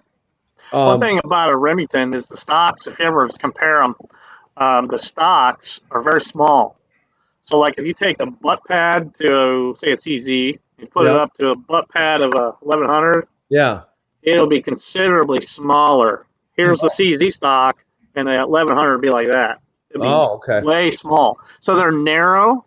They have a small footprint, and you can, somewhat adjustable almost. Custom. Kind of. They're pretty straight. So all of our guns have cast, or like this fellow here, Gerald, he's asking, what about Sharptail? Is it neutral cast or cast off? It's cast off. Yeah. Now the Drake is the one over under that we make is cast on. And then all like the 10-12s, they're shimmable left or right, and up and down. So we're trying to get more left-handed. I tell you, we make them, and we sell a few of them. So it's kind of, be careful, Sure. Well, yeah, I mean, there's only 10% of the population that are left-handed. Mm-hmm. Right. I mean, I get it. I've been flushing a toilet is the only device, if you're facing it, that's made for left-handed people. That's it. No, you think about it. Who thinks about that, though? I never even thought about that. Left-handed people think about that. I write with my left hand, but I think I still flush the toilet with my right hand. Picture this. I'm standing at a toilet, not a urinal. That's a top flush. I'm standing at a toilet. Okay? My right hand is holding the zipper and the underwear down. My left hand is free. And I can reach over and flush it and jiggle. Okay? That's the only appliance in a house that's made for lefties. Now, please continue. That is funny. I've never thought of that. I didn't either at all. I think it could have been explained by just talking about the left hand. I mean, we didn't need to get we didn't need the rest of it. Yeah, probably. But so, Dave, I actually have a question. The same guy that I was talking about earlier, that's a notoriously shitty shot, Dale, who is still watching. He is right-handed, left eye dominant. Is there something that people like that? There's a fair number of those people out there. Is there something that they can do as like is there a exercise that they can practice? Learn how to wink. Good one. Yeah, learn how to wink. Women, I'd say like half of them. Like I teach a lot of women. It's I know it's more than 50% of them are right-handed and left-eye dominant, or left-handed right-eye dominant. Wow. I know it. So once again, we go back to that flashlight drill. Mm-hmm. If you learn to mount the gun smoothly, then you go to the range and you work on a particular target presentation while you just squint that dominant eye, so that the eye behind the gun can see the target. You still need both eyes to really see and hunt and be safe and have peripheral vision and pick up distances and understand speeds, all those things. So, trap shooting, you can shoot single eye. I know a lot of good shooters that just have their eye mashed shut. They just break the hell out of targets. You bet. They do the squint, yeah. And one eye closed? Wow. One eye closed. What about the tape over the left eye? That's one thing you can do. Can you do that as well, where it kind of shifts? So what that is, glasses on, putting tape right on your eyeball sucks. It's true. It kind of hurts when you pull it off. Yeah. So glasses, if you put it on, you got to mount the gun, and then put that dot or that piece of tape right where it would block the side of the gun. However, I've seen some of my students still move their head away and twist their eyes in their eye socket so that they can still see. So they just overcame that scenario. Sure. They found a way to undermine the fix. So it just didn't do any good. Didn't work. Didn't help. Sure. I've taken chapstick, smeared it all over the lens, just made a goo where they couldn't see it, but they could still see light and maybe the image of orange or whatever. Right. That works pretty darn good. Mm. Yeah, there's some stuff out there called occlusion tape, and it looks like Scotch tape with a bunch of little pinholes or bubbles on it. Right. And there's different levels of that to where it allows a certain amount of light.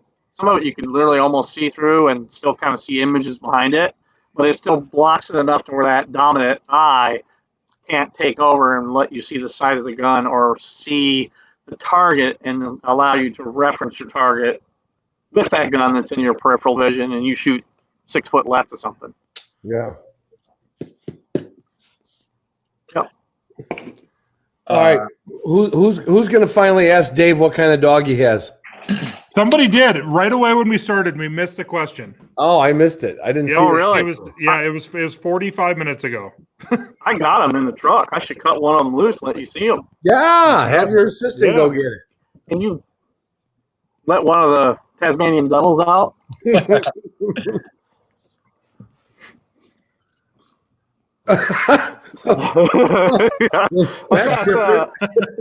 Sailor out.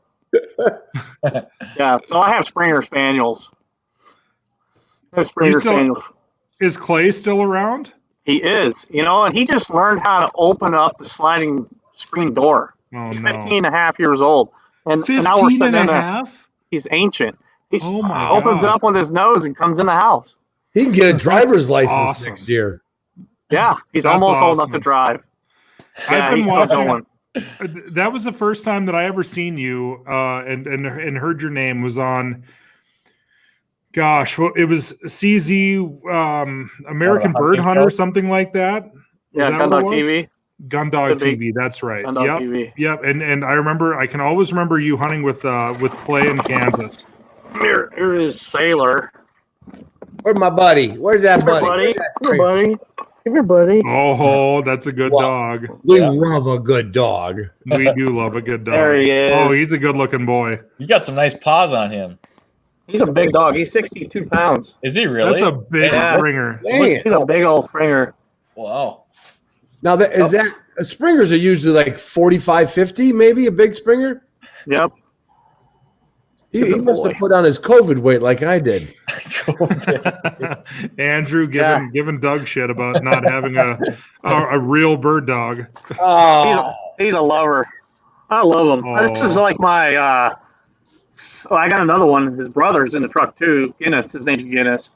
nice. My 6th and 7th Springer of my life. How do you? I know you hunt a lot of pheasants, but being that close to Kansas, you got to get into some bob whites as well. How do they work on bob whites? You gotta be fast. I bet. You gotta be fast. So, do you wear Nikes and run after them, or what? Like, is that what you do? Sometimes it's just like I heard them, but I didn't see them. The quail. Sure. I have buddies who have German short hairs, and they're really good. And so a lot of times what happens is we'll see them go on point at 50 yards, and then I call mine back, and we go in real slow and get ready.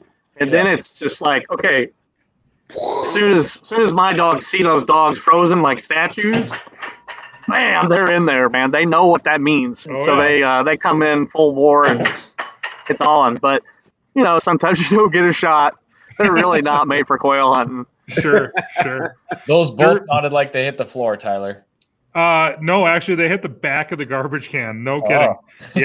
Oh. Yeah. And I'm just that good, I guess. No, they hit the floor. I'm just a lot of humble bragging going on. They hit the floor. Yeah, a lot of humble brags. I was short both times.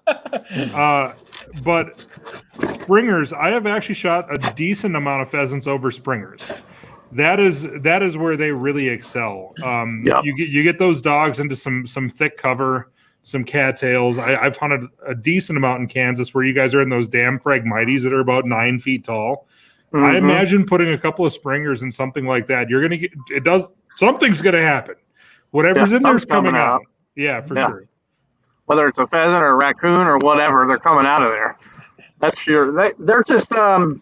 I mean, I love all dogs, but I really like springers. I don't know how we have got to this, but now this is a thing. Is this a new one? No, it's the same damn one.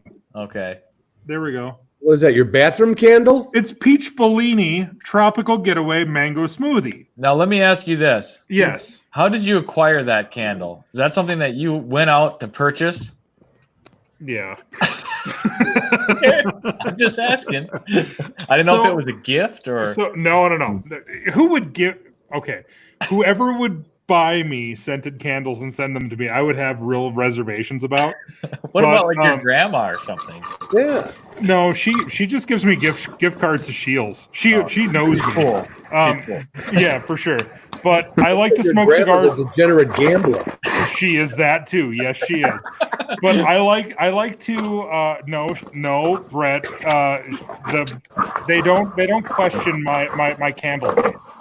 But I like Ron enjoy cigars, and I do not like the smell of cigars. Oh, that's right. We talked. Therefore, I like scented candles. Okay. Because I am in my giant garage with spray foam insulation, and otherwise it smells like I just walked out of a 1920s dive bar in here. So, I am a scented candle guy. There's a question up there that Brent wrote. It says, you shouldn't, well, I don't think he can spell well or write a sentence well. You shouldn't ever look at the barrel, eyes on the target. That's true. Correct. That's 100% true. But that's true. Correct. But when a person's learning, they're always looking down the barrel. Yeah, but they shouldn't be. No, right. But how do you, like we were talking about earlier, like practice mount. How do you practice, like, not looking down the barrel? You need to look at a point. You need to look at the wall, like Dave was talking about. Look at the intersection of the wall. That flashlight thing. Like I think you can. It's almost habit. Like when I'm practicing my gun mount, I probably do it too much, but I will check the barrel and look to see where I'm at. But you don't really want to be doing that.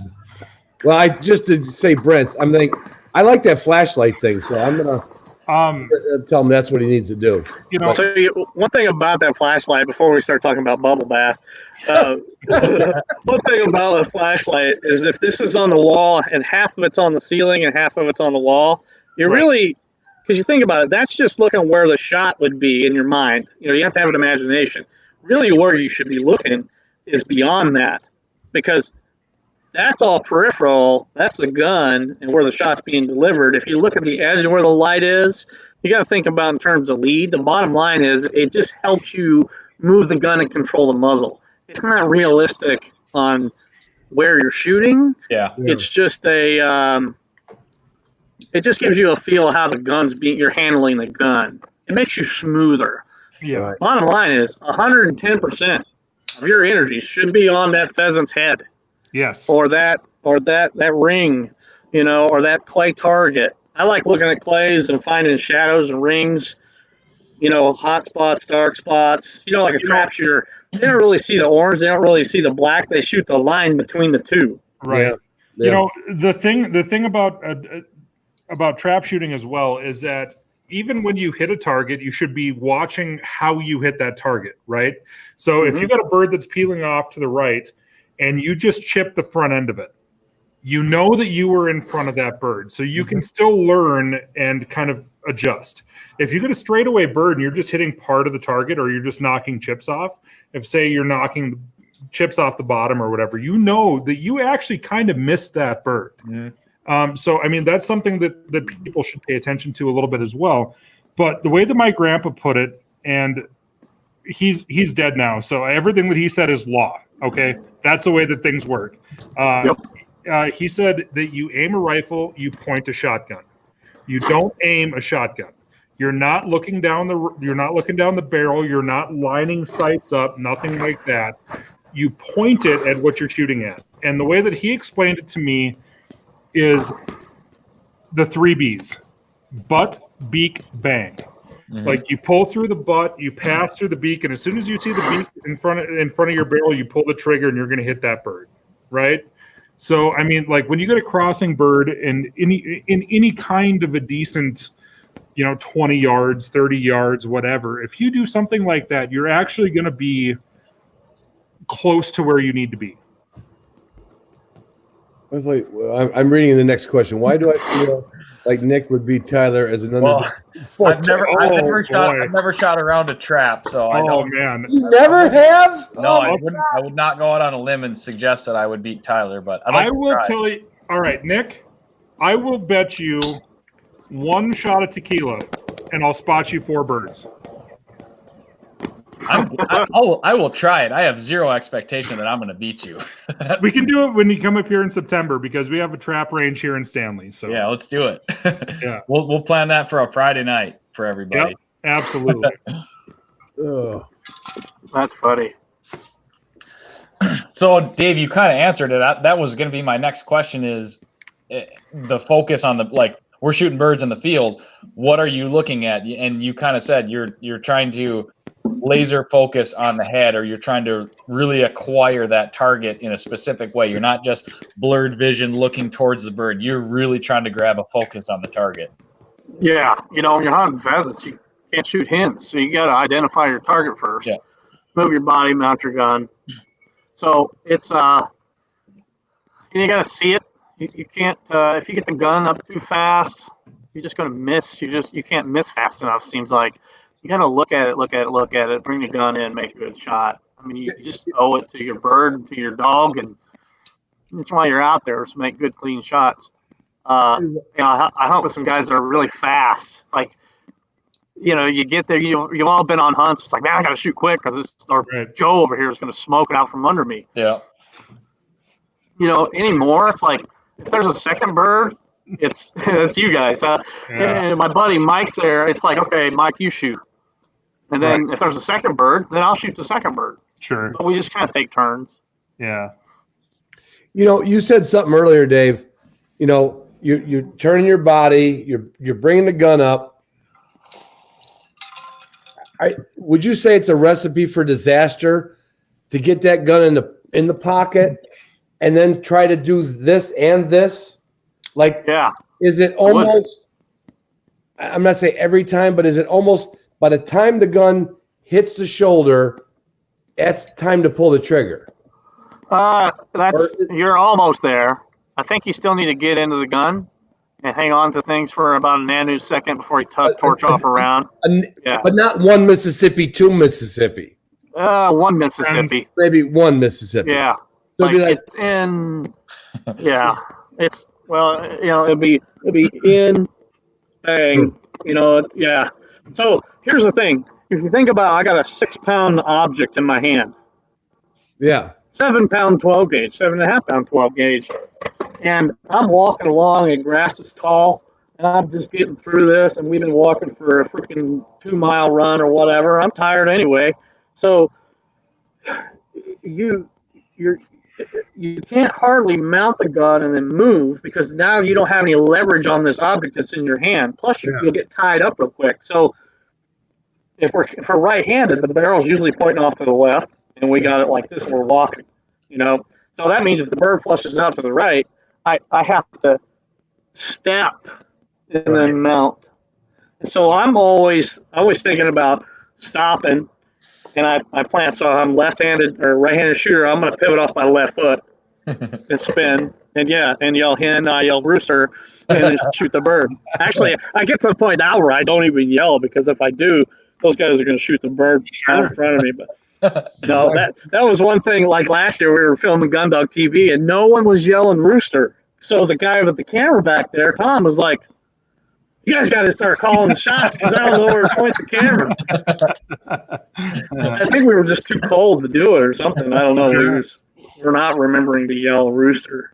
But, I don't know. You got to move them out. I just wonder how many people, thinking about mistakes, how many people actually do have that gun shoulder for too long a period of time. Yeah. Okay, so here's a good point. Hand me another shotgun. In clay shooting, especially trap shooting, you'll be able to relate to this. Yeah. When you bring the gun up, okay,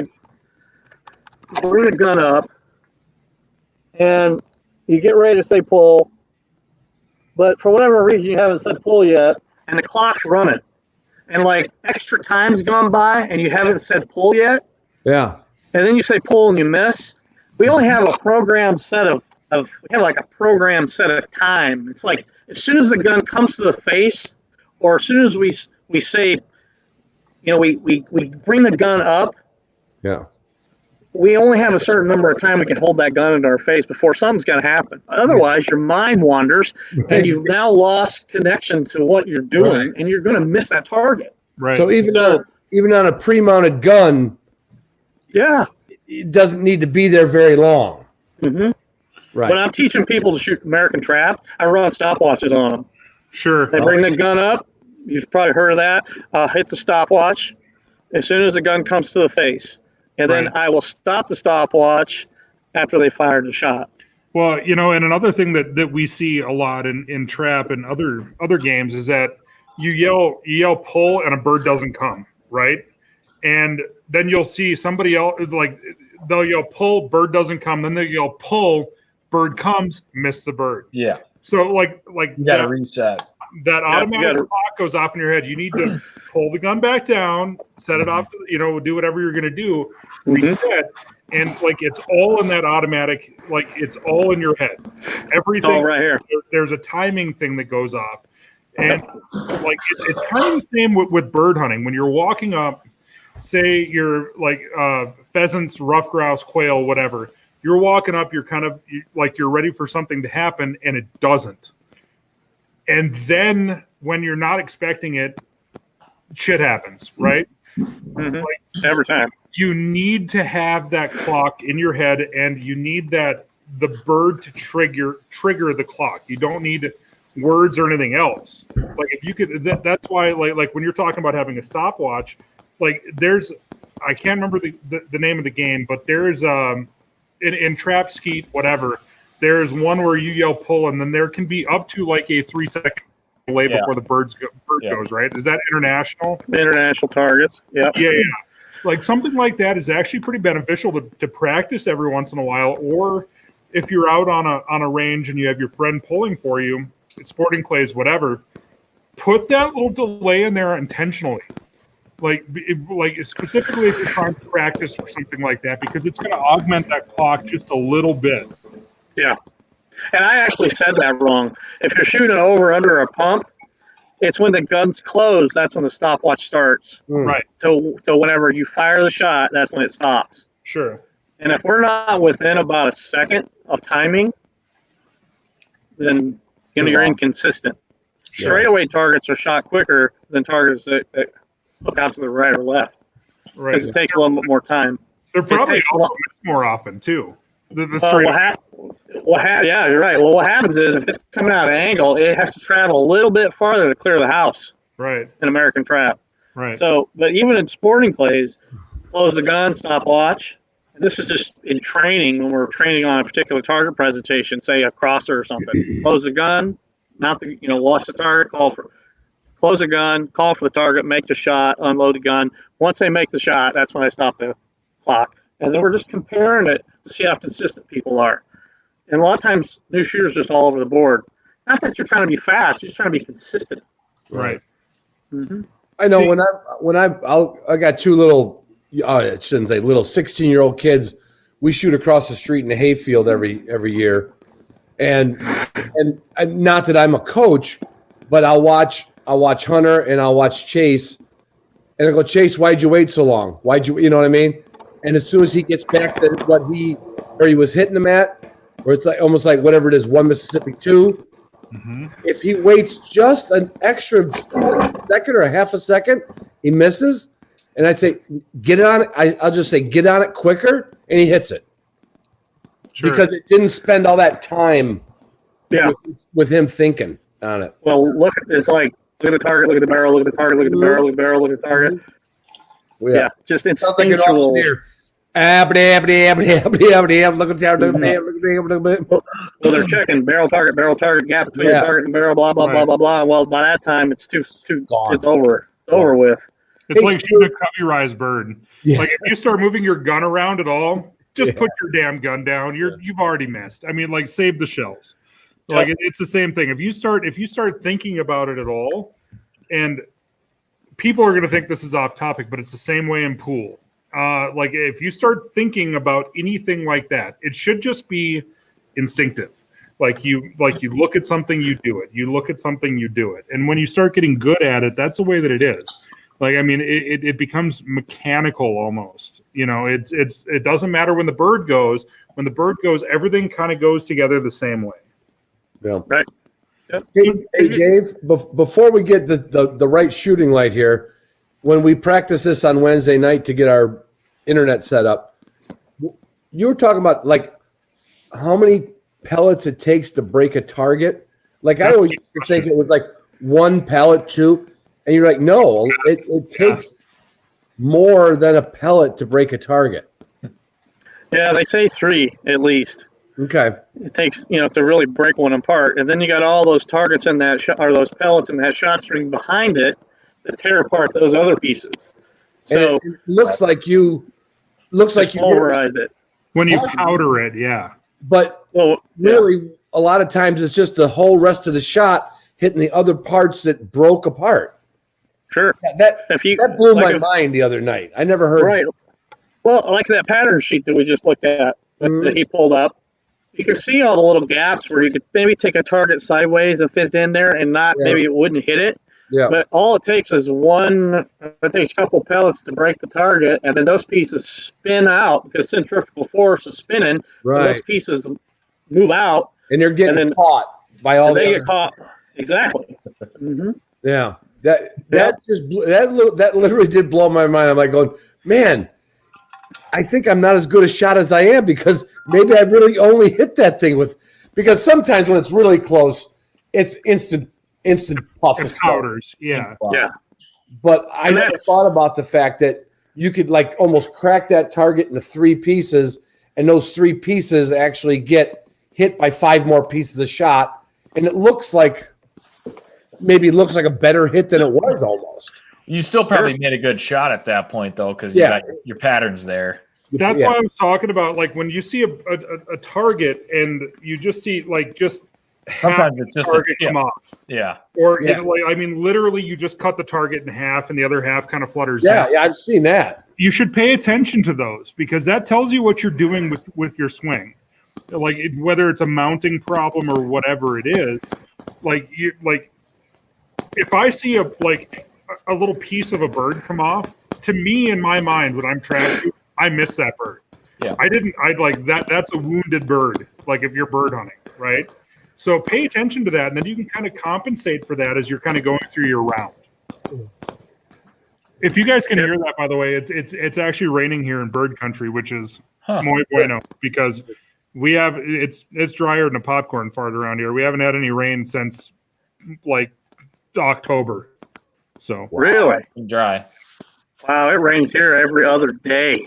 We haven't had any at all this spring, and now, like, for the next couple days, in fact, we're supposed to have some snow tomorrow night, which it's not going to last, but we need the moisture. We need some bugs. Yeah. Yes, you do. What do you got in your hand there, Dave? What gun is that? This is a 612 Target. I'll tell you what, this is an awesome shotgun. It's a shimmable Monte Carlo stock pump gun.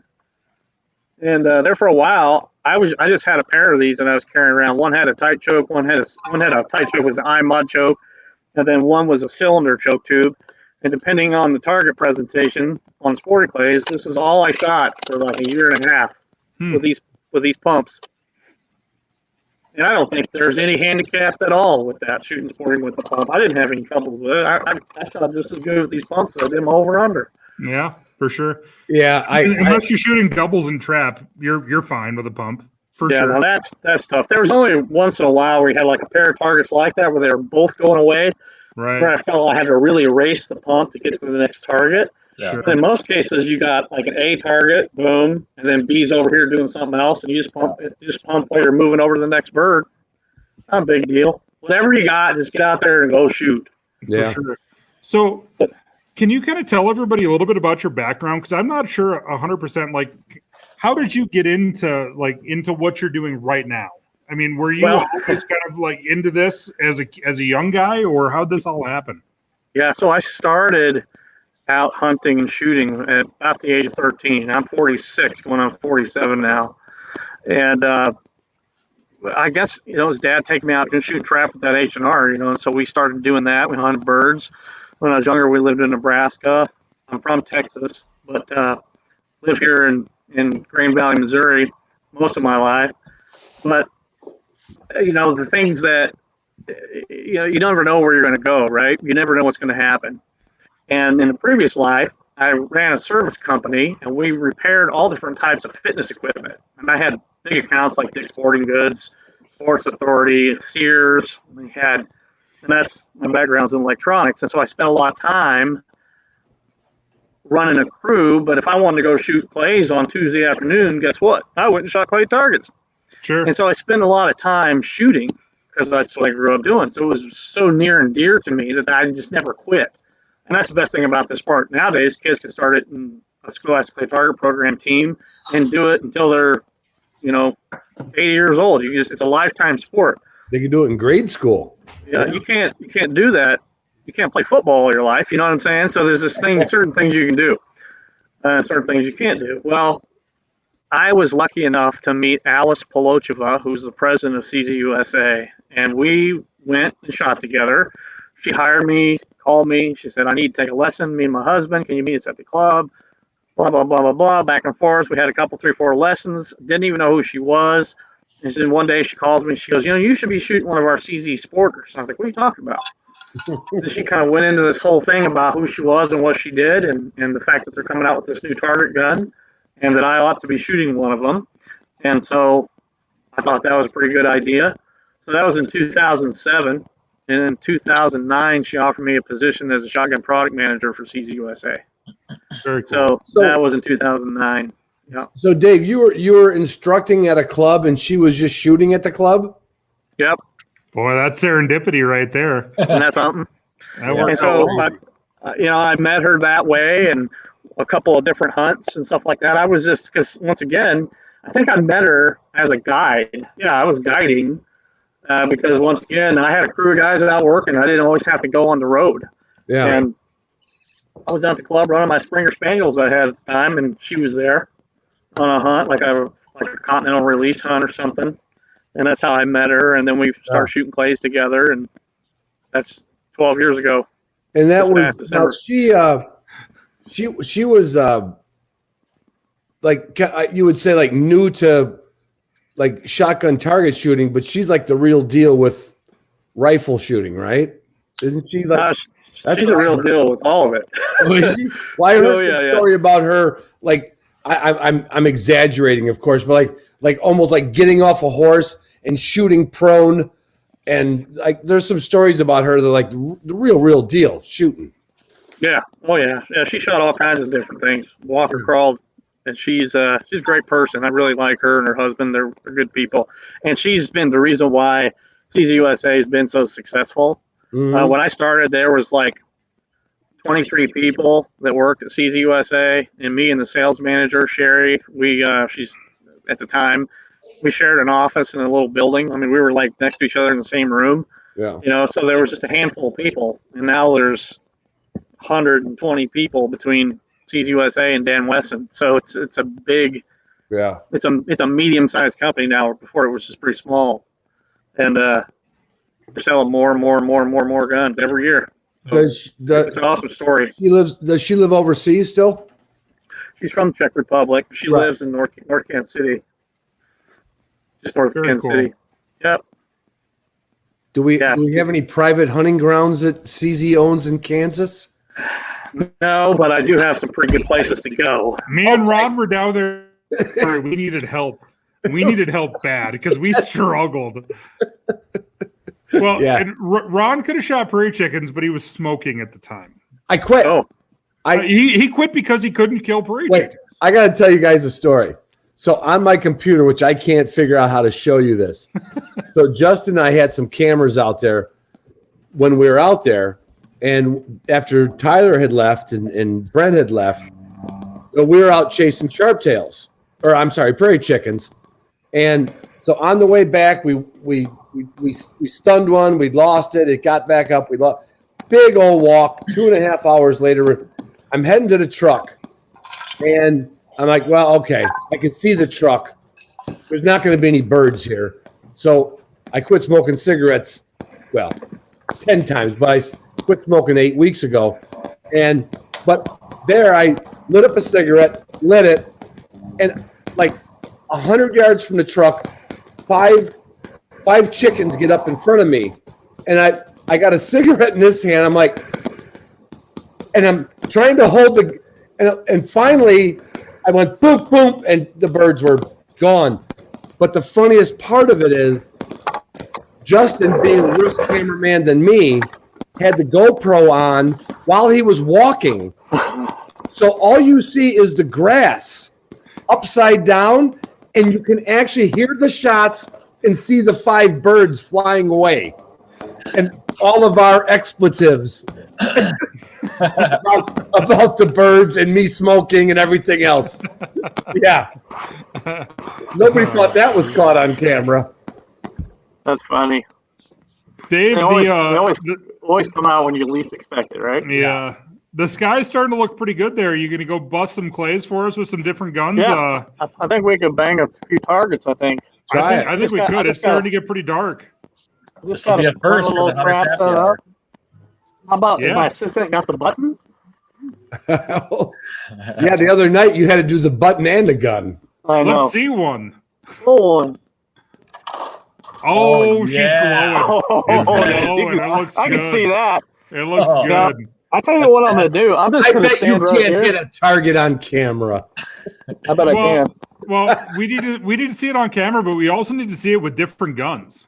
Yeah, well, I'm just going to stand right here, and I won't even have to put my ears on or nothing. I'll just stand here and shoot a few with the 612 target first. Let me get my shell pouch and some bullets. Hold on a minute. Here, let me switch. It's a bullet. I love when people say bullets. I love it. Bullets? Yeah, because they're shells, bullets. but they're bullet. Give me a handful of bullets. Hey, I got some silver bullets. I'm talking about bullet. right there. That's a bullet. This one might go to 11 tonight. This is a really good one. I'm really enjoying this a lot. I've got to freshen up. The dogs are going to flip out. So I'm gonna go take a quick little squirt over on the dog. I went out off the porch here just a little bit ago. This guy's he's so graphic with his descriptions. Yeah. No, Brett, I am not trying for a beer sponsor. Honestly, the only time I drink beer is when I'm just trying to stay hydrated. However, if you can find I'd like this guy, if you can find that guy, the single barrel 1792, I do have some Wyoming whiskey still here too. yeah, I might be able to just shoot with these headphones on. Who knows? Yeah, man, I think you can. I know I can if I shoot from the hip. Huh? How about that? God, what a show off. God, I taught him everything he knows too. This guy. Let's see it. Don't choke. See it. Oh, I missed. See that one? Yeah. Yep. Right, He's got to dial it in. Oh, boy. That's you pretty can see good. that real well. That's pretty good. Yeah, she's puffing. That's a flash Puffin. target. Oh. Well, that was out funny. Broken bird. Came out broke. I did get bird. the piece, but it was off camera, so you probably didn't see that. All right, let's get one real good. Oh. Oh, yeah. That's real good. She puffed. Oh. Oh, I like those. yeah. Wow. Those are fun, man. Yeah, I like those a lot. Dave, where's your shotgun? Is it under your armpit? Yeah, it's just under my arm. So what's the key to shooting from the hip? Is it just nothing more than an extension of your pointer finger, or what do you got going here, Dave? Pointing that finger right at that target. All right. You just I just got the gun on my side. Yep. You see it? yeah. Yep. Yeah. Oh. Oh, That's crazy. Have you ever shot any wild birds like that just because you could? ducks. Yeah? Coming into the decoy. Yeah. Nice. Couple quail. Randy, I'm not spotting Dave nothing. It's straight up or this ain't happening. The sport book has me down by about 5 out of 250. I'm thinking. It's really not that hard if you try it, but I've never tried it off to the side. Yeah, I'm gonna have to give that not a that big a shot. deal. If I hand you a flashlight in your left hand and say point it at that bucket, you could just point it over that bucket. Sure. Right. You can do it. It's the same thing. Yeah. What choke you got in that thing? This one I think is a light modified, so Nice. 15 thousandths. Nice. It's just whatever came in the gun whenever it pulled it out Is of that the a 20 box. gauge or is that a 20 or a 12? It's a 12. 12. Okay. Yep, 12 gun. Really smooth gun. This is a 32-inch ported target barrel gun. They're awesome. What do those things run price wise? Retail? Like 550 bucks. No shit. That's Oh, amazing. man. That's a nice piece of wood on that gun. Yeah, That's a beautiful piece of wood. It's a dandy, isn't it? Now, Yeah, that's beautiful. Can you start shooting targets on the left side, on the right side, Dave? Can you do that, or will these clays not break that way? What do you mean, like left-handed?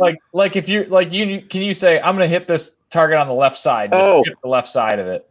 They're I gonna don't know. puff. It'd be hard to tell. They'll probably Yeah. puff. It's hard to tell because whenever you hit it, that it's spinning and it releases all that chalk. But I'll try to hit the same target a couple times. Oh, Couple times. I saw a little piece. muzzle flash there. You got to shoot them Yeah. pieces, man. You got to shoot them pieces. It's like shooting the Annie Oakley. that's the same thing, right? Yeah, absolutely. That one I just flat missed. Hammered him on the second one. Yeah. God damn it. All right, we're gonna let this one go. Oh, Oh, it kept on going. That's a far target. My springers are flipping out in the truck up there. I bet they are. Got I it. got that piece. No bird. Got it. Oh, missed that one. Uh-oh. Oh, Wheels are coming off. Here pretty we go. rusty. Too much water, no beer. Oh, Ah, let's It's get a hard. different gun. It's hard Man, to that's get in the a- yeah, flow yeah, state yeah. with. Try that. Show that. you know what that when you did that? It's like from that one movie. Like, you smell that? You smell that, son? Show those. Show those. That ultralight. Oh, yeah, let me get that one. Yeah, for Let me sure. try one more thing with this pump. Okay. Let's we get a go. different perspective here. Oh, Here we go. There's my shot. There we go, right? I'm gonna buy you a beer if you hit it. That looks challenging. It's Oh. challenging.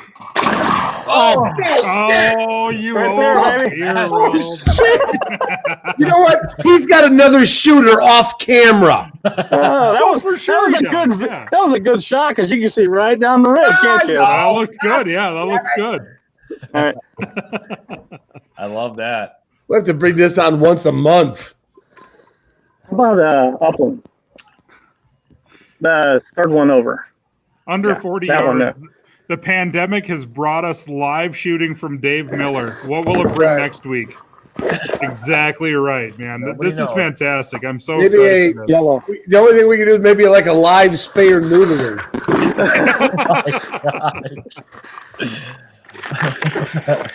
The more visual, the better. I like it. Yeah. So this is a Upland That's- ultralight all terrain. So it's got the 20 magnetic. gauge, ultra 20 gauge magnetic. God, that's so cool. That's That neat is little Isn't that cool? Yeah. I mean, think about it. We're standing around talking. We right. always open our guns. You don't stand around bullshitting with No. your gun loaded and close. Going through So we stand fences. around like this. You know, you bend over, tie your boot, whatever. The shells don't fall out. I spend as much time looking for my shells after I climb through a fence as I do climbing through the fence. Yep. Because they always fall out of the gun. Yeah, They always that's right. do. Always. I had a guy the other day goes, man, I shoot some real expensive loads. I don't want to drop them in the mud. I said, Yeah, right. You need one of these guns. No kidding. These things are really lightweight. You can carry them all day. I like these. Upland Ultralight. Is that the 20, Dave? This is a 20 gauge, yeah. Nice. Andrew says, I'm seriously He's buying seriously one tomorrow. buying one tomorrow. Absolutely. All right, let's try this. Oh.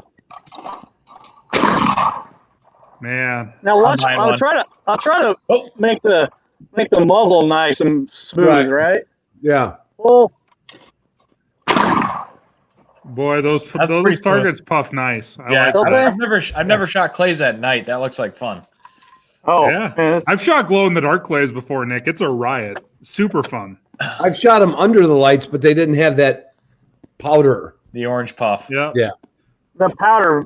They're called flash targets, and they're about $35 a case. They're expensive. Yeah. They're worth it though. They're worth it. Oh yeah. I'm trying to make a nice move. So watch the muzzle. All right, so watch this. So pull the target. Okay, you see where my the target is? See where the barrel is already up there? Yeah. Right. Okay, so I'm just going to hinge up to it. Pull. That barrel doesn't move more than an inch. Yeah, it's Gun right comes there. up. And that's playing the game right there, boys. Yep. Little movement, muzzle's quiet. Yeah. Right. Yeah. God, if anybody's got a takeaway from this episode, it's that. Yeah. Oh, Don't be bouncing that barrel all over the place. The barrel should be where it should be, and everything else comes smooth as fast and fast as smooth. There you go. that is correct. Doesn't Let's take. sound You don't like have my to move first anything wife. around. Let's see. Every time. Let's see you take She one was off fast. rotation, Dave, where you're pivoted a different way, and then you come back and get it. Okay, so it'll be like this. Yeah. Or usually Yeah, I when like I'm that. walking in the field, I'm like this. Especially offside. I mean, like you're coming into your face there for sure. Yeah, so this is behind me. So I would be like this, and I'm going to have to take a step. So I'm going to back up a little bit because I'll hit my tripod. So I will pivot. Okay. Yeah. So it's here. Pull. Nice. Nice. So it's just you have to practice that, right? Yeah. That's not easy. Yeah. But still, No. the muzzle though is Super controlled. coming through, and like it's not like you're not seesawing back and forth. Like you come through and you hit that bird. It's just throwing That's another the dimension goal. into Right. dimension into it, but it's still on that same plane. Yeah. Right. Yep. That's the whole key to it. Now, if you carry your gun, I carry my gun in a 45 all the time because I know that I'm going to be. I can bring the gun up, Yep. and the muzzle's just going to be right out level, Yeah. Right. Yeah. and it's just comfortable. Hey, Dave, you got to understand this. This is my buddy Randy Herline. Yeah. He lost One leg. Lost his lower leg to cancer. He wants to see you shoot on one leg. Oh my gosh.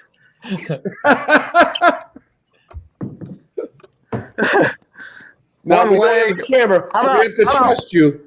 You need to All pick right, up one leg, one hand. Okay. One leg, one There we hand. go. There we All go. right, here we go. I like One it. leg, one hand. He sees it and he raises. I'm gonna fall over. Oh. Oh! There you go, Randy. I was on one foot. Hey, Randy, quit using that prosthesis as an excuse. Oh, this is great. So, Russ asked, he wants to know one more time, what kind of clay are you shooting? They're called flash clays, right? Yeah, they're made by White Flyer called Orange Crush. Orange Crush. There we go. Orange Crush. Yeah. All right. So They're really cool. if I don't know if you have any 28 gauge shells there with you or any 28 gauge guns, I but do. show some people Do that. for the people that are concerned about them not being able to kill birds at any kind of a distance at all. Just kind of show them a little bit about what a 28 gauge can do. I'll be right back. Perfect. I like it. Challenge accepted. This is the most fun. I wish I was just watching from home. I wish I was shooting guns. I would shoot guns right now. I'm shooting tomorrow. I'm going shooting tomorrow. For sure. For sure. It's like awesome. The- Like the- comments the- coming up like this is epic. This one may end up being one of those ones where the five of us end up sitting and having more fun than the people who are actually watching right now afterwards. Yeah. Good shells. I'm all wound up. Is Dave's wife there being his assistant, or is it somebody else? Somebody. Anybody know? I don't know. Saw somebody caught public grouse virtual tour today. I will tell you, don't forget shells. I watched that in Fargo. I am so glad that you guys put that out. That was a great film. Yeah. And I'm not just saying that because you guys shot all the sharp tails here. And you made a brief cameo. I did a brief, and I'm actually glad that I didn't make any more of a cameo than that, to be real honest. But we had a great hunt, though. That was fun. So now the gun I'm getting ready to show you guys. This gun here is a little special. I had this made. This one's made to my dimensions, and it's got custom engraving on it. Oh my gosh! I just saw this the other day, Dave. I just saw this on Instagram the other day. Nice. That's a beautiful gun. Beautiful It's got gun. real pretty wood. This is a 12 gauge, though. That's a 28. That's a 28? Dude, what gun is that, Dave? It's a modified Drake. Oh, wow. It's So incredible. it's I just saw it the other day. Yeah, pretty cool. Split barrel, 30-inch. It's a 2-barrel set, 410-28. Whoa. Wow. That's beautiful, man. Yeah, they're great. It's a cool gun. I enjoy shooting it. I've shot a lot of birds with it already. It's wonderful. But now there's really no difference. You won't be able to tell the difference on how it hits targets. Not at all. Oh, Powder. no big deal. Powder. I think it broke. You chipped it. You chipped it. There's No. nothing. Yeah, I barely hit that one. So Dan Farley was asking about the 20 versus 28, and I'm curious about Dan's question. He said he's torn between the 20 and the 28. And Dan, I'd like you to clarify: Are you wanting to go with the 28, but you're nervous about its capabilities? Because if so, I think that's a valid question. A lot of people have that, but I think people make, this is my opinion, Dave, and you can comment, but I think people make way too big of a deal about gauge if you're talking 28, 20, 12, 16. I mean, they're all so capable. It depending on exactly your specific uses, but if you like one over the other, I wouldn't worry. I'm excited to comment on this as well. So okay. Dave first, because he is the expert. Okay, so I've been so in love with the 28 gauge that I always tell you go 28 because everybody's got a 20 and not many people have 28. So you got to be that. You need to be unique and have a 28 gauge, right? Sure. That's one reason. A Bronco. Yeah, exactly. Hell, I get that with Springers. You get Springer Spaniels, like, what do you run? German short hairs, like, or lab, like everybody else. Exactly. But I love all dogs, but the thing is, the 28 is very effective, very efficient. The ammo costs more. It's a little bit harder to find it. You got to plan to go get it. You don't order it. You're not going to go to Walmart and pick up 28 gauge shells. No. Order. You got to plan that out a little bit, but they make some really good loads out there. 1 ounce of number 5s. This is my Agula 3/4 ounce 7.5 shot. Man, I've shot all kinds of birds with these things. Yep. Yeah. It's just works. That's going to be the biggest X factor, is that, like, right now we live in a time, and again, just like Dave, I'm not going to mention different ammunition brands, but there's a lot of them out there right now that are making incredibly lethal shells in 20 gauge, 12 gauge, 16 gauge, 28 gauge. Just don't get the cheap shit. That is the best thing that I can tell you to do. If you buy really good premium shells, especially for bird hunting. Absolutely. You buy really good premium shells, you shoot a correct choke, and just like Dave said, I mean, modified's a really hard choke to beat. I mean, like if you shoot modified in an over under, you're not going to be wrong. It doesn't matter. And you shoot really good shells, there's no difference between 20 gauge and 28 gauge. There just isn't. Not enough to worry about. 7/8 ounce, 3/4 ounce. Right. That's the key. Not enough to worry about. And like we talked about earlier, you can shoot a 7/8 ounce or a 1 ounce load out of a 28 gauge. I've done it. I've killed birds with it. I mean, you can absolutely do that. And then at that point, you're shooting the same amount of shot out of a different gauge. I mean, that's right. Yeah. I mean, I wouldn't stress about 28, 12, 20, 16. All four of those gauges are really capable with modern ammunition. Absolutely. Yeah, and the bottom line is, it's not the arrow, it's the Indian kind of thing. You got to first learn how to shoot whatever gun, whatever gauge it is. If you get efficient and you practice your craft with your gun and spend time on the range doing things we're talking about on this podcast, you're going to get better. You're going to hit more birds, and you won't need a big old honking 12 gauge. Me and my buddies, we go on hunts. It's like no 12 gauges or 20 gauges allowed. Right. We don't want them big. We don't want those big obnoxious guns in the field. 28s and 410s. Absolutely. Yeah. Yeah, you can kill them. You bet. I mean, my buddy's got like 3 English German short hairs. We're shooting quail at 15 yards. We shoot chuckers with my spaniels at 20 yards. So what? I never had this analogy before, but there's a guy that used to work for me that, and this is a real rabbit hole. He went through a windshield once upon a time as a teenager. Terrible scar disfiguration, right? So he had a little problem meeting girls because they'd see him. They're like, oh boy, sweetheart of a guy, right? And he always ended up getting some girls that were heavy, like at the end of the night. And then it became a mantra with him. And he said, if she ain't 280, she ain't a lady. 280, 28. If it ain't 28, it ain't great. How's that for a tie-in? I like a hell of a roundabout way to get there. Wow. That was a way to get there. All right, Dave, give us some more targets. I'm going to stay up till midnight. Just keep shooting some targets. I'm trying to think which other gun I want to grab over there. Yeah. What about one of them? Did you bring the bob lighter, the sharp tail? No. Or either any of the semi-autos? I got a 10-12 here. There you go. Yep, they're cool. Let me grab that. I got to switch out my ammo. I'm real particular about not mixing gauges up. Kind of important. Yeah. And see, 28 gauge and 12 gauge are the same color. Yes, they are. Generally, See, if you shoot 16 gauge, you will never be wrong because they're generally purple.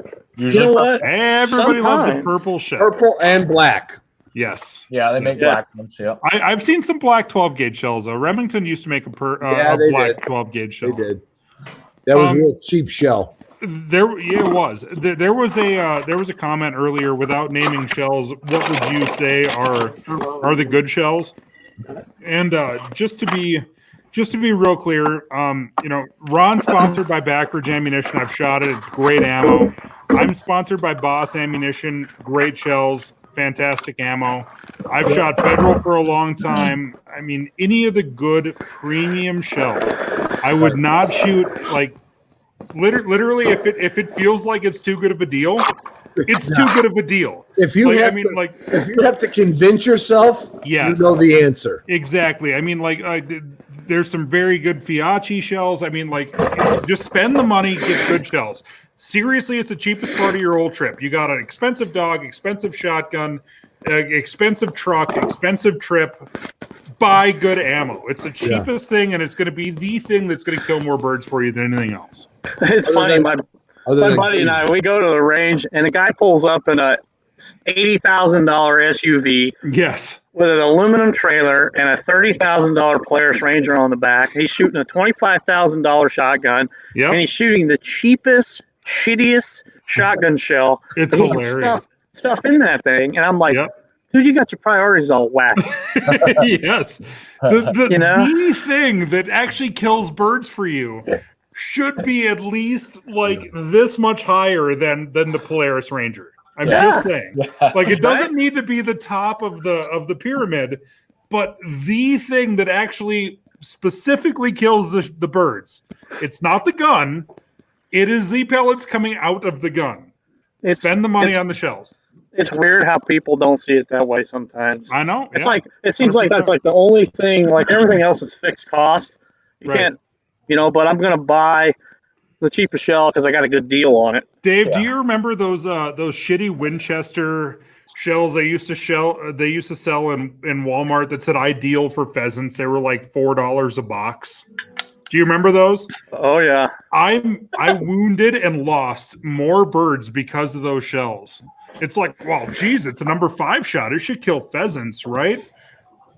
The size of the shot is not exactly proportionate to how it kills birds, right? I mean, there's a lot of stuff that goes into a shotgun shell. There is. Shotgun shells are an incredibly from the wad to the powder to the primer to the casing to everything. There is so much technology that goes into an actual shotgun shell that actually puts the projectiles in the air that people just do not think about. The important things for me is the casing, Yes. the wad, and the shot. The wad is huge. The wad is Yeah. way bigger than people think, and so is the shot. Yep, that's true. And I've cut some like steel shot loads open, like some steel, certain brands. I won't name any of them. And some, they're lower quality shells they will sell, and the shot won't even roll off the table.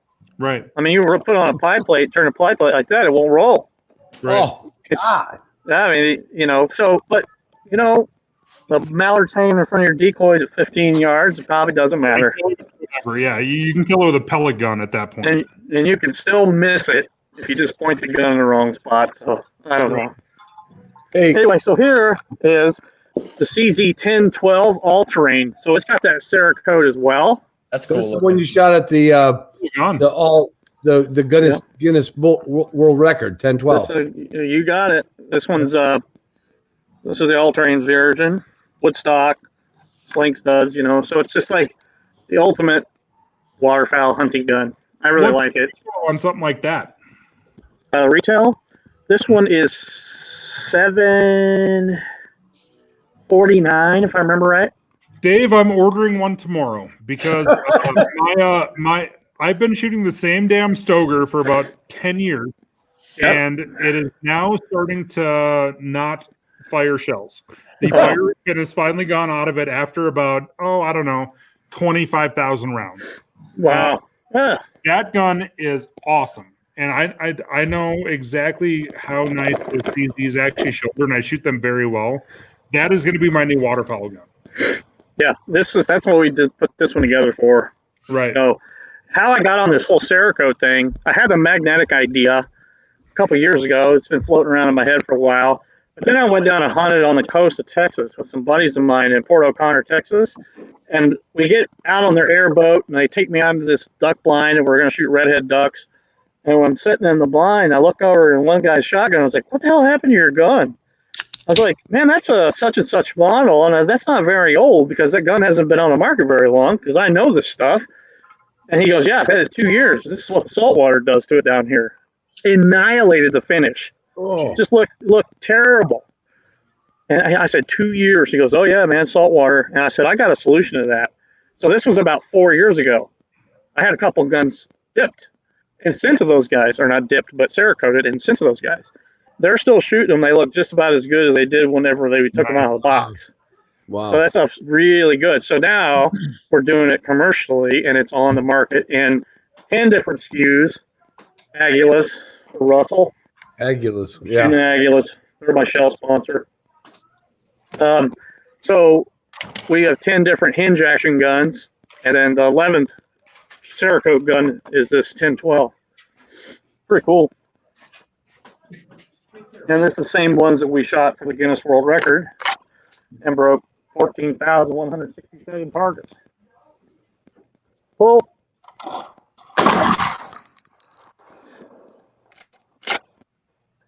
Pull. Very cool. Pull.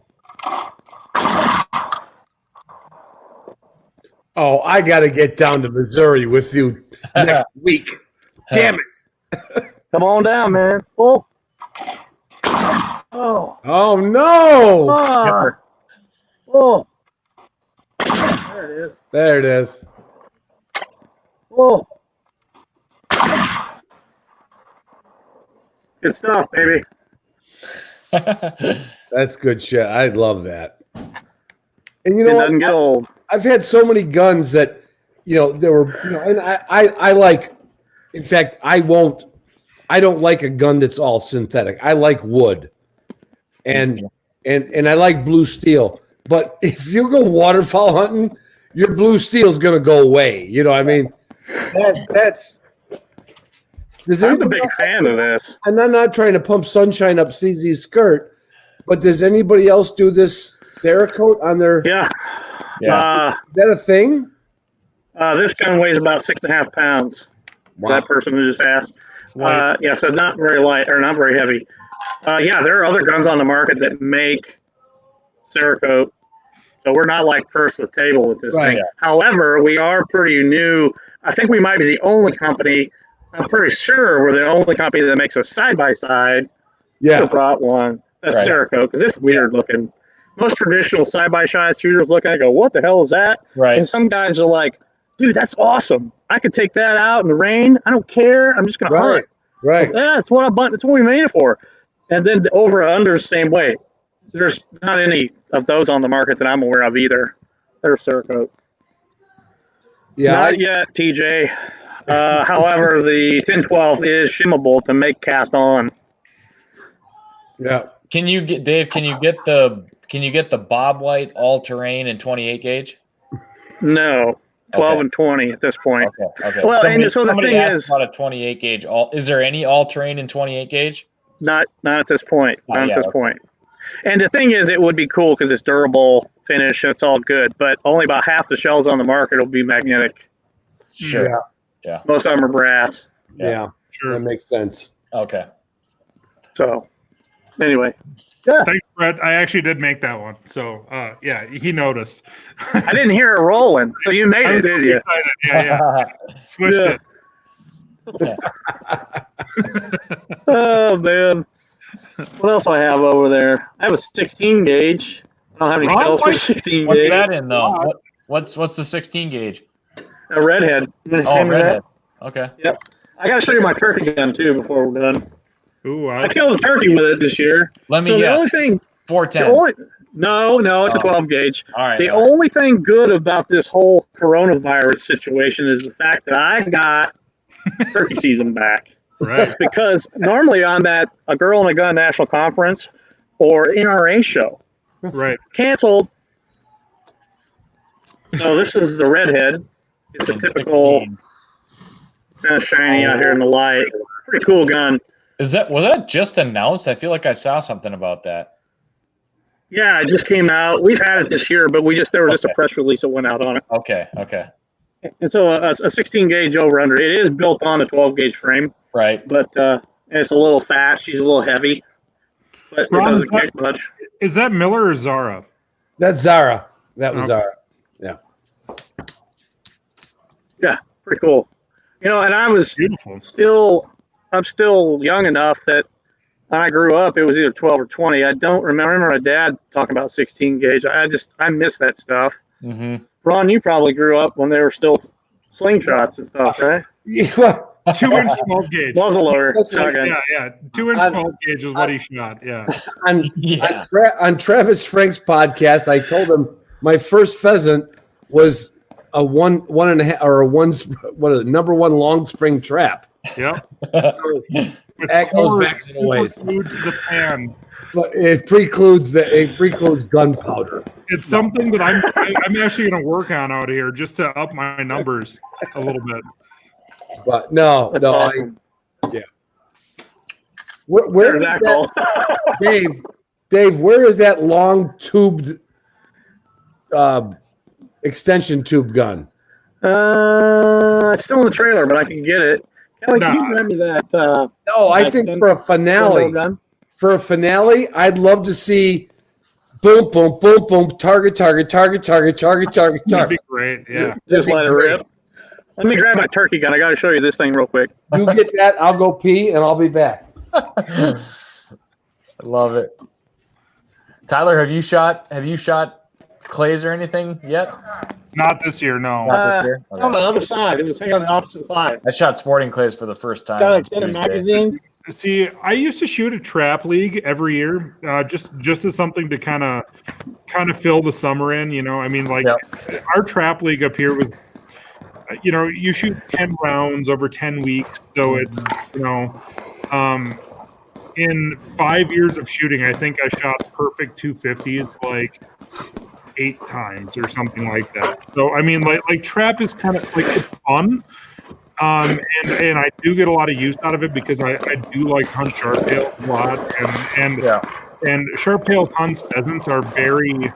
I mean, that is definitely there's a huge correlation. You can see the correlation for sure. Yeah. But I haven't actually shot trap league in a couple of years now. But I still like to do it a couple times a year, and skeet is really where my heart lies, just because we don't have any sporting clays courses here. Yeah. There's hardly any in the whole state of North Dakota. None, as far as I know. Yeah. I think there might be one in Fargo. It's pretty interesting. Yeah. Even now with now they can be all kind of automated with the self-serve kiosks and stuff. Right. I think there'd be one popping up here and there, but it's fun to do. Right. What are you rocking there, Dave? The turkey So gun. this is the Reaper Magnum. Oh boy. You see the little turkey Reaper? Oh, look at that thing. The Reaper. Pretty cool. What's cool is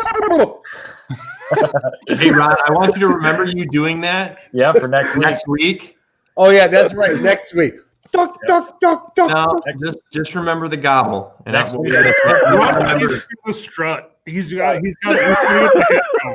is really the thing. Let's remember the gobble. hear your best spit and drum, Ron.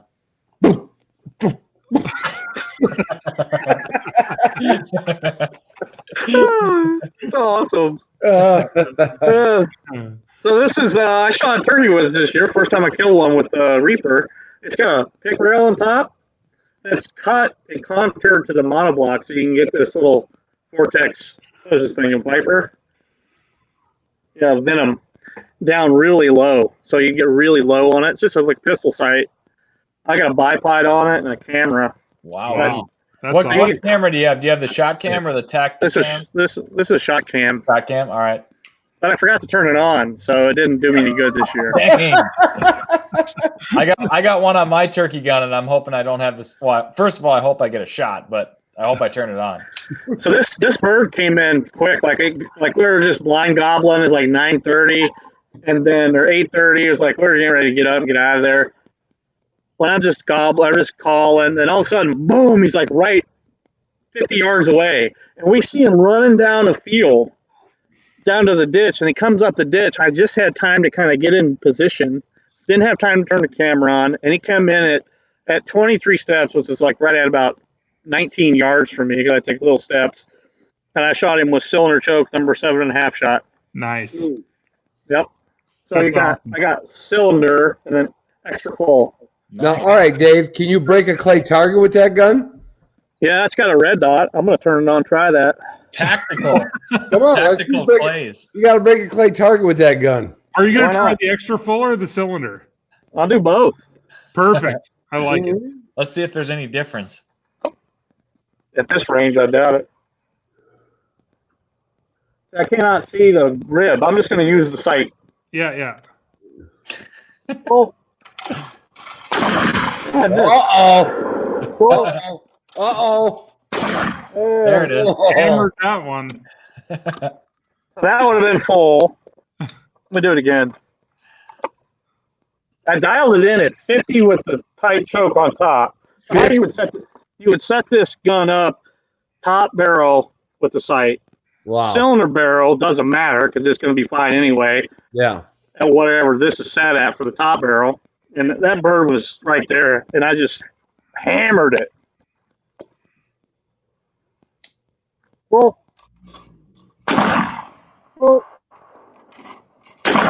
There you Nice. yeah, There you go, go. Damn it. Damn it. Cool. I thought we'd catch him on that one. That's a cool gun. That's a cool gun. I don't know if you can see. Yeah, I really like it. It's pretty cool. 26-inch. Hey, Andy's got a good question here. I think it's a good question. Do you see that, Dave? Yeah. Versus patterning versus 3-inch and 2 3/4. Okay, well, so yeah, so I tell you one thing I will say to that. All things created equal, if you had the same wad and either more shot or less shot, then your pattern would be denser with the 3-inch because it would have more shot in it, probably. Yeah. And and the reason for the longer shells is to get more shot in the shell. Right. Really. It's not that you're trying to push it faster. You can get great big speeds with 2 3/4 inch shells too, which is an ounce and an eighth. In fact, and a quarter with 3-inch. Yeah. Yeah, because the more stuff you jam in the hull, the slower you got to push it. So, really, where 3-inch shells or even 3.5-inch come into play, really are beneficial. I don't know. I'm old school, but in non-toxic shots, steel doesn't weigh as much as lead. So to have an ounce of steel, let's say steel 6s, that's a lot of pellets compared to an ounce of lead 6s. Yeah. More pellets. It takes more of them to make an ounce. So you need more. You need more. Yeah. Okay. It takes more of them to make it out. Yeah, think about that. So you need more shell space to get the weight in there. Right. Right. Yeah. That's where that's it's not like the box of shells says this one has 240 pellets, this one has 280. It's an ounce of that shot. Right. I never thought of that. Yeah. Yep. Yeah, that makes sense. Something else to chew on a little bit is the bigger the shot, the less choke manipulates it, because you have less touching the outer sides of the because only a portion of the shot touches the sidewall of the wad. Yeah. You can't you gather up a lot of pellets in the small shot like 8s. You can have an effect on choke will have a dramatic effect on it at different ranges. 4s, a little bit. Right. How much? The way that I've always done it is I match velocities. So and it doesn't matter if I'm shooting 12 gauge, 20 gauge, 28 gauge, right? So I try to stick to back when I used to shoot Prairie Storm and Federals or whatever, or Federal Premiums. It was 1,500 feet per second in 2 3/4 inch, or it was 1,350 in 3-inch. So the 1,350 in 3-inch is very similar to what you're going to shoot 20 gauge and 28 gauge.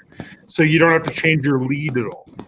So I would match velocities more so than I would be looking at like the 2 3/4 versus 3-inch. Like that's what I was using to decide what I was going to shoot. Yeah. So I go down to Texas and hunt ducks every year. I try to find the slowest steel load on the market, which is like 1375, which to me as a target shooter, it is. Yeah, anything sub 1,400 feet is hard to find. Yeah. Well, to me, that's like dynamite because I'm a clay shooter. I shoot 1 ounce, 1275, 1250. Right. 1200.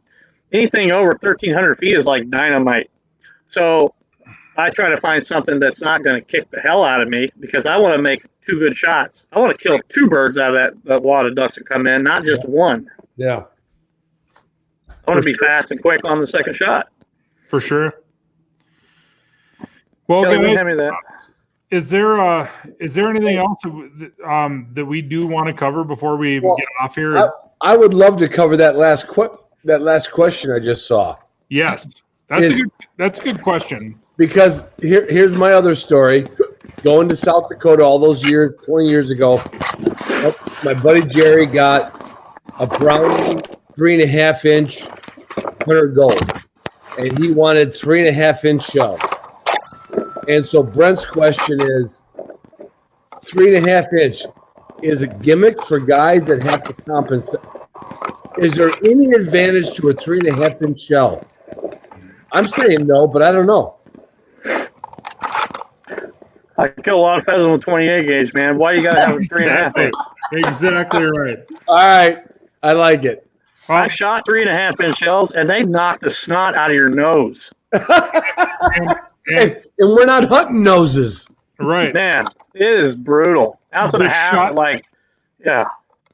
the shot string in a 3.5-inch shell is literally strung out for miles. Okay. I mean, like it's not, and I know a lot of those people, just like Ron and Nick and Doug and Dave do, where they say, well, I shoot 3.5-inch because they don't make a 4-inch shell. Right.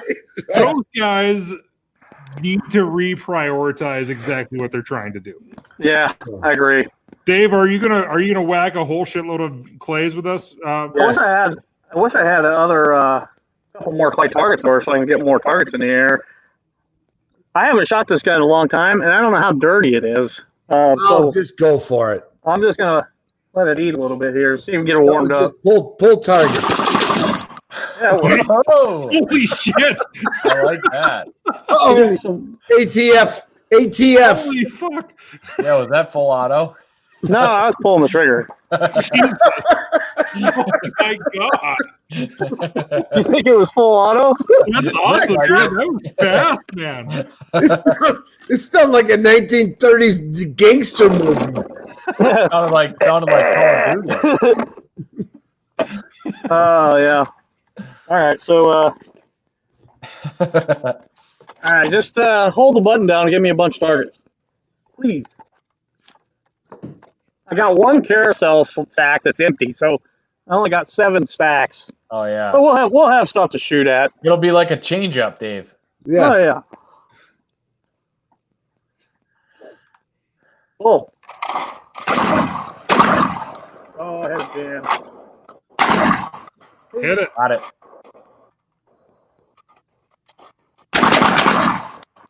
Get that one. Oh. Oh. You. Oh no! Oh, shooting off the screen. I'm gonna shoot off the screen. Watch that. No, you gotta break one off the screen, Dude. All right, you guys tell me if I hit it. All right. You gotta load those shells in that gun. Oh, I'm gonna let it rip. I'm gonna hit this damn thing. You wait. There's gonna be latency. Man, if you could do this, this could be unreal, Dave. This is epic. Hit the record button, Doug. We're gonna need to replay this. Good news is there's no latency for him. Only the guys watching on YouTube. Hey, pull me one. Hey, you ready, guys? Yep. Pull. Oh. Find it. Hey, hold on. Uh-oh. I jammed.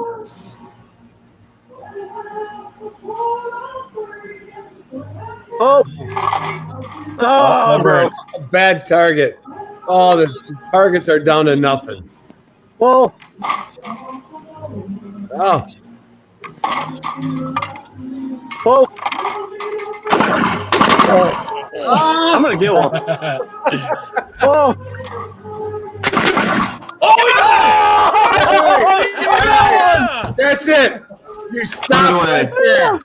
Best No, way no, to end the episode ever, right there, Yeah. man. Don't ever go beyond that. No, absolutely not. That is Pray and pray. That is Annie effing Oakley.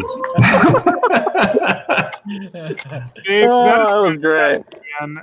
Like we're already almost an hour over where we don't care.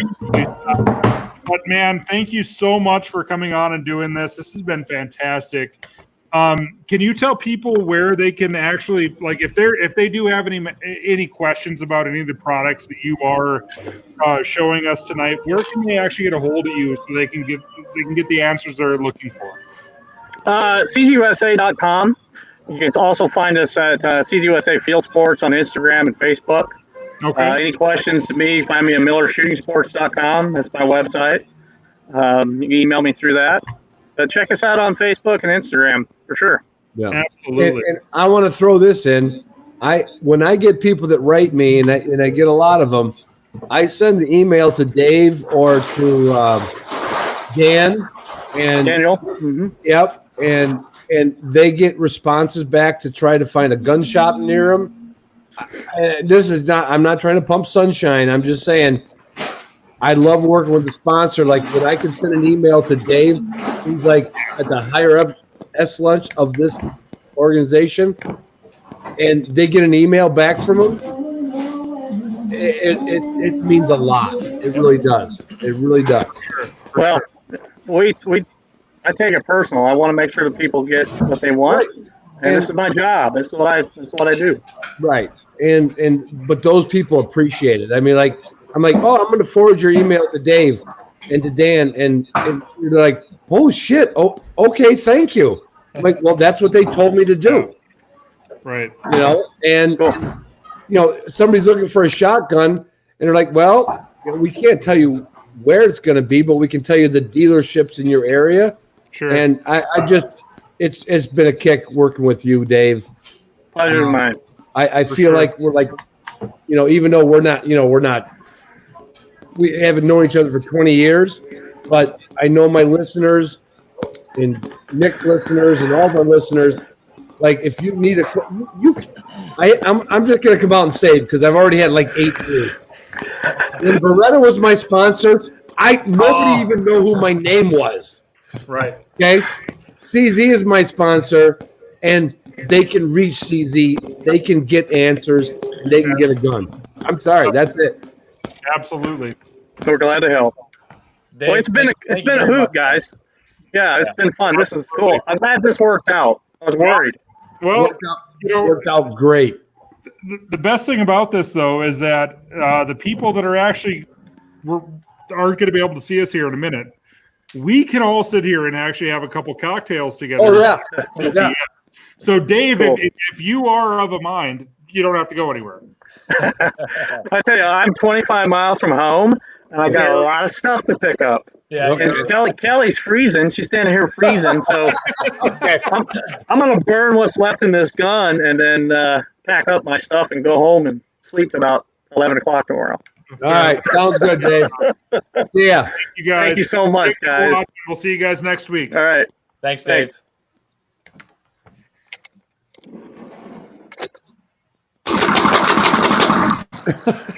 I love it. I love it. That could have been time.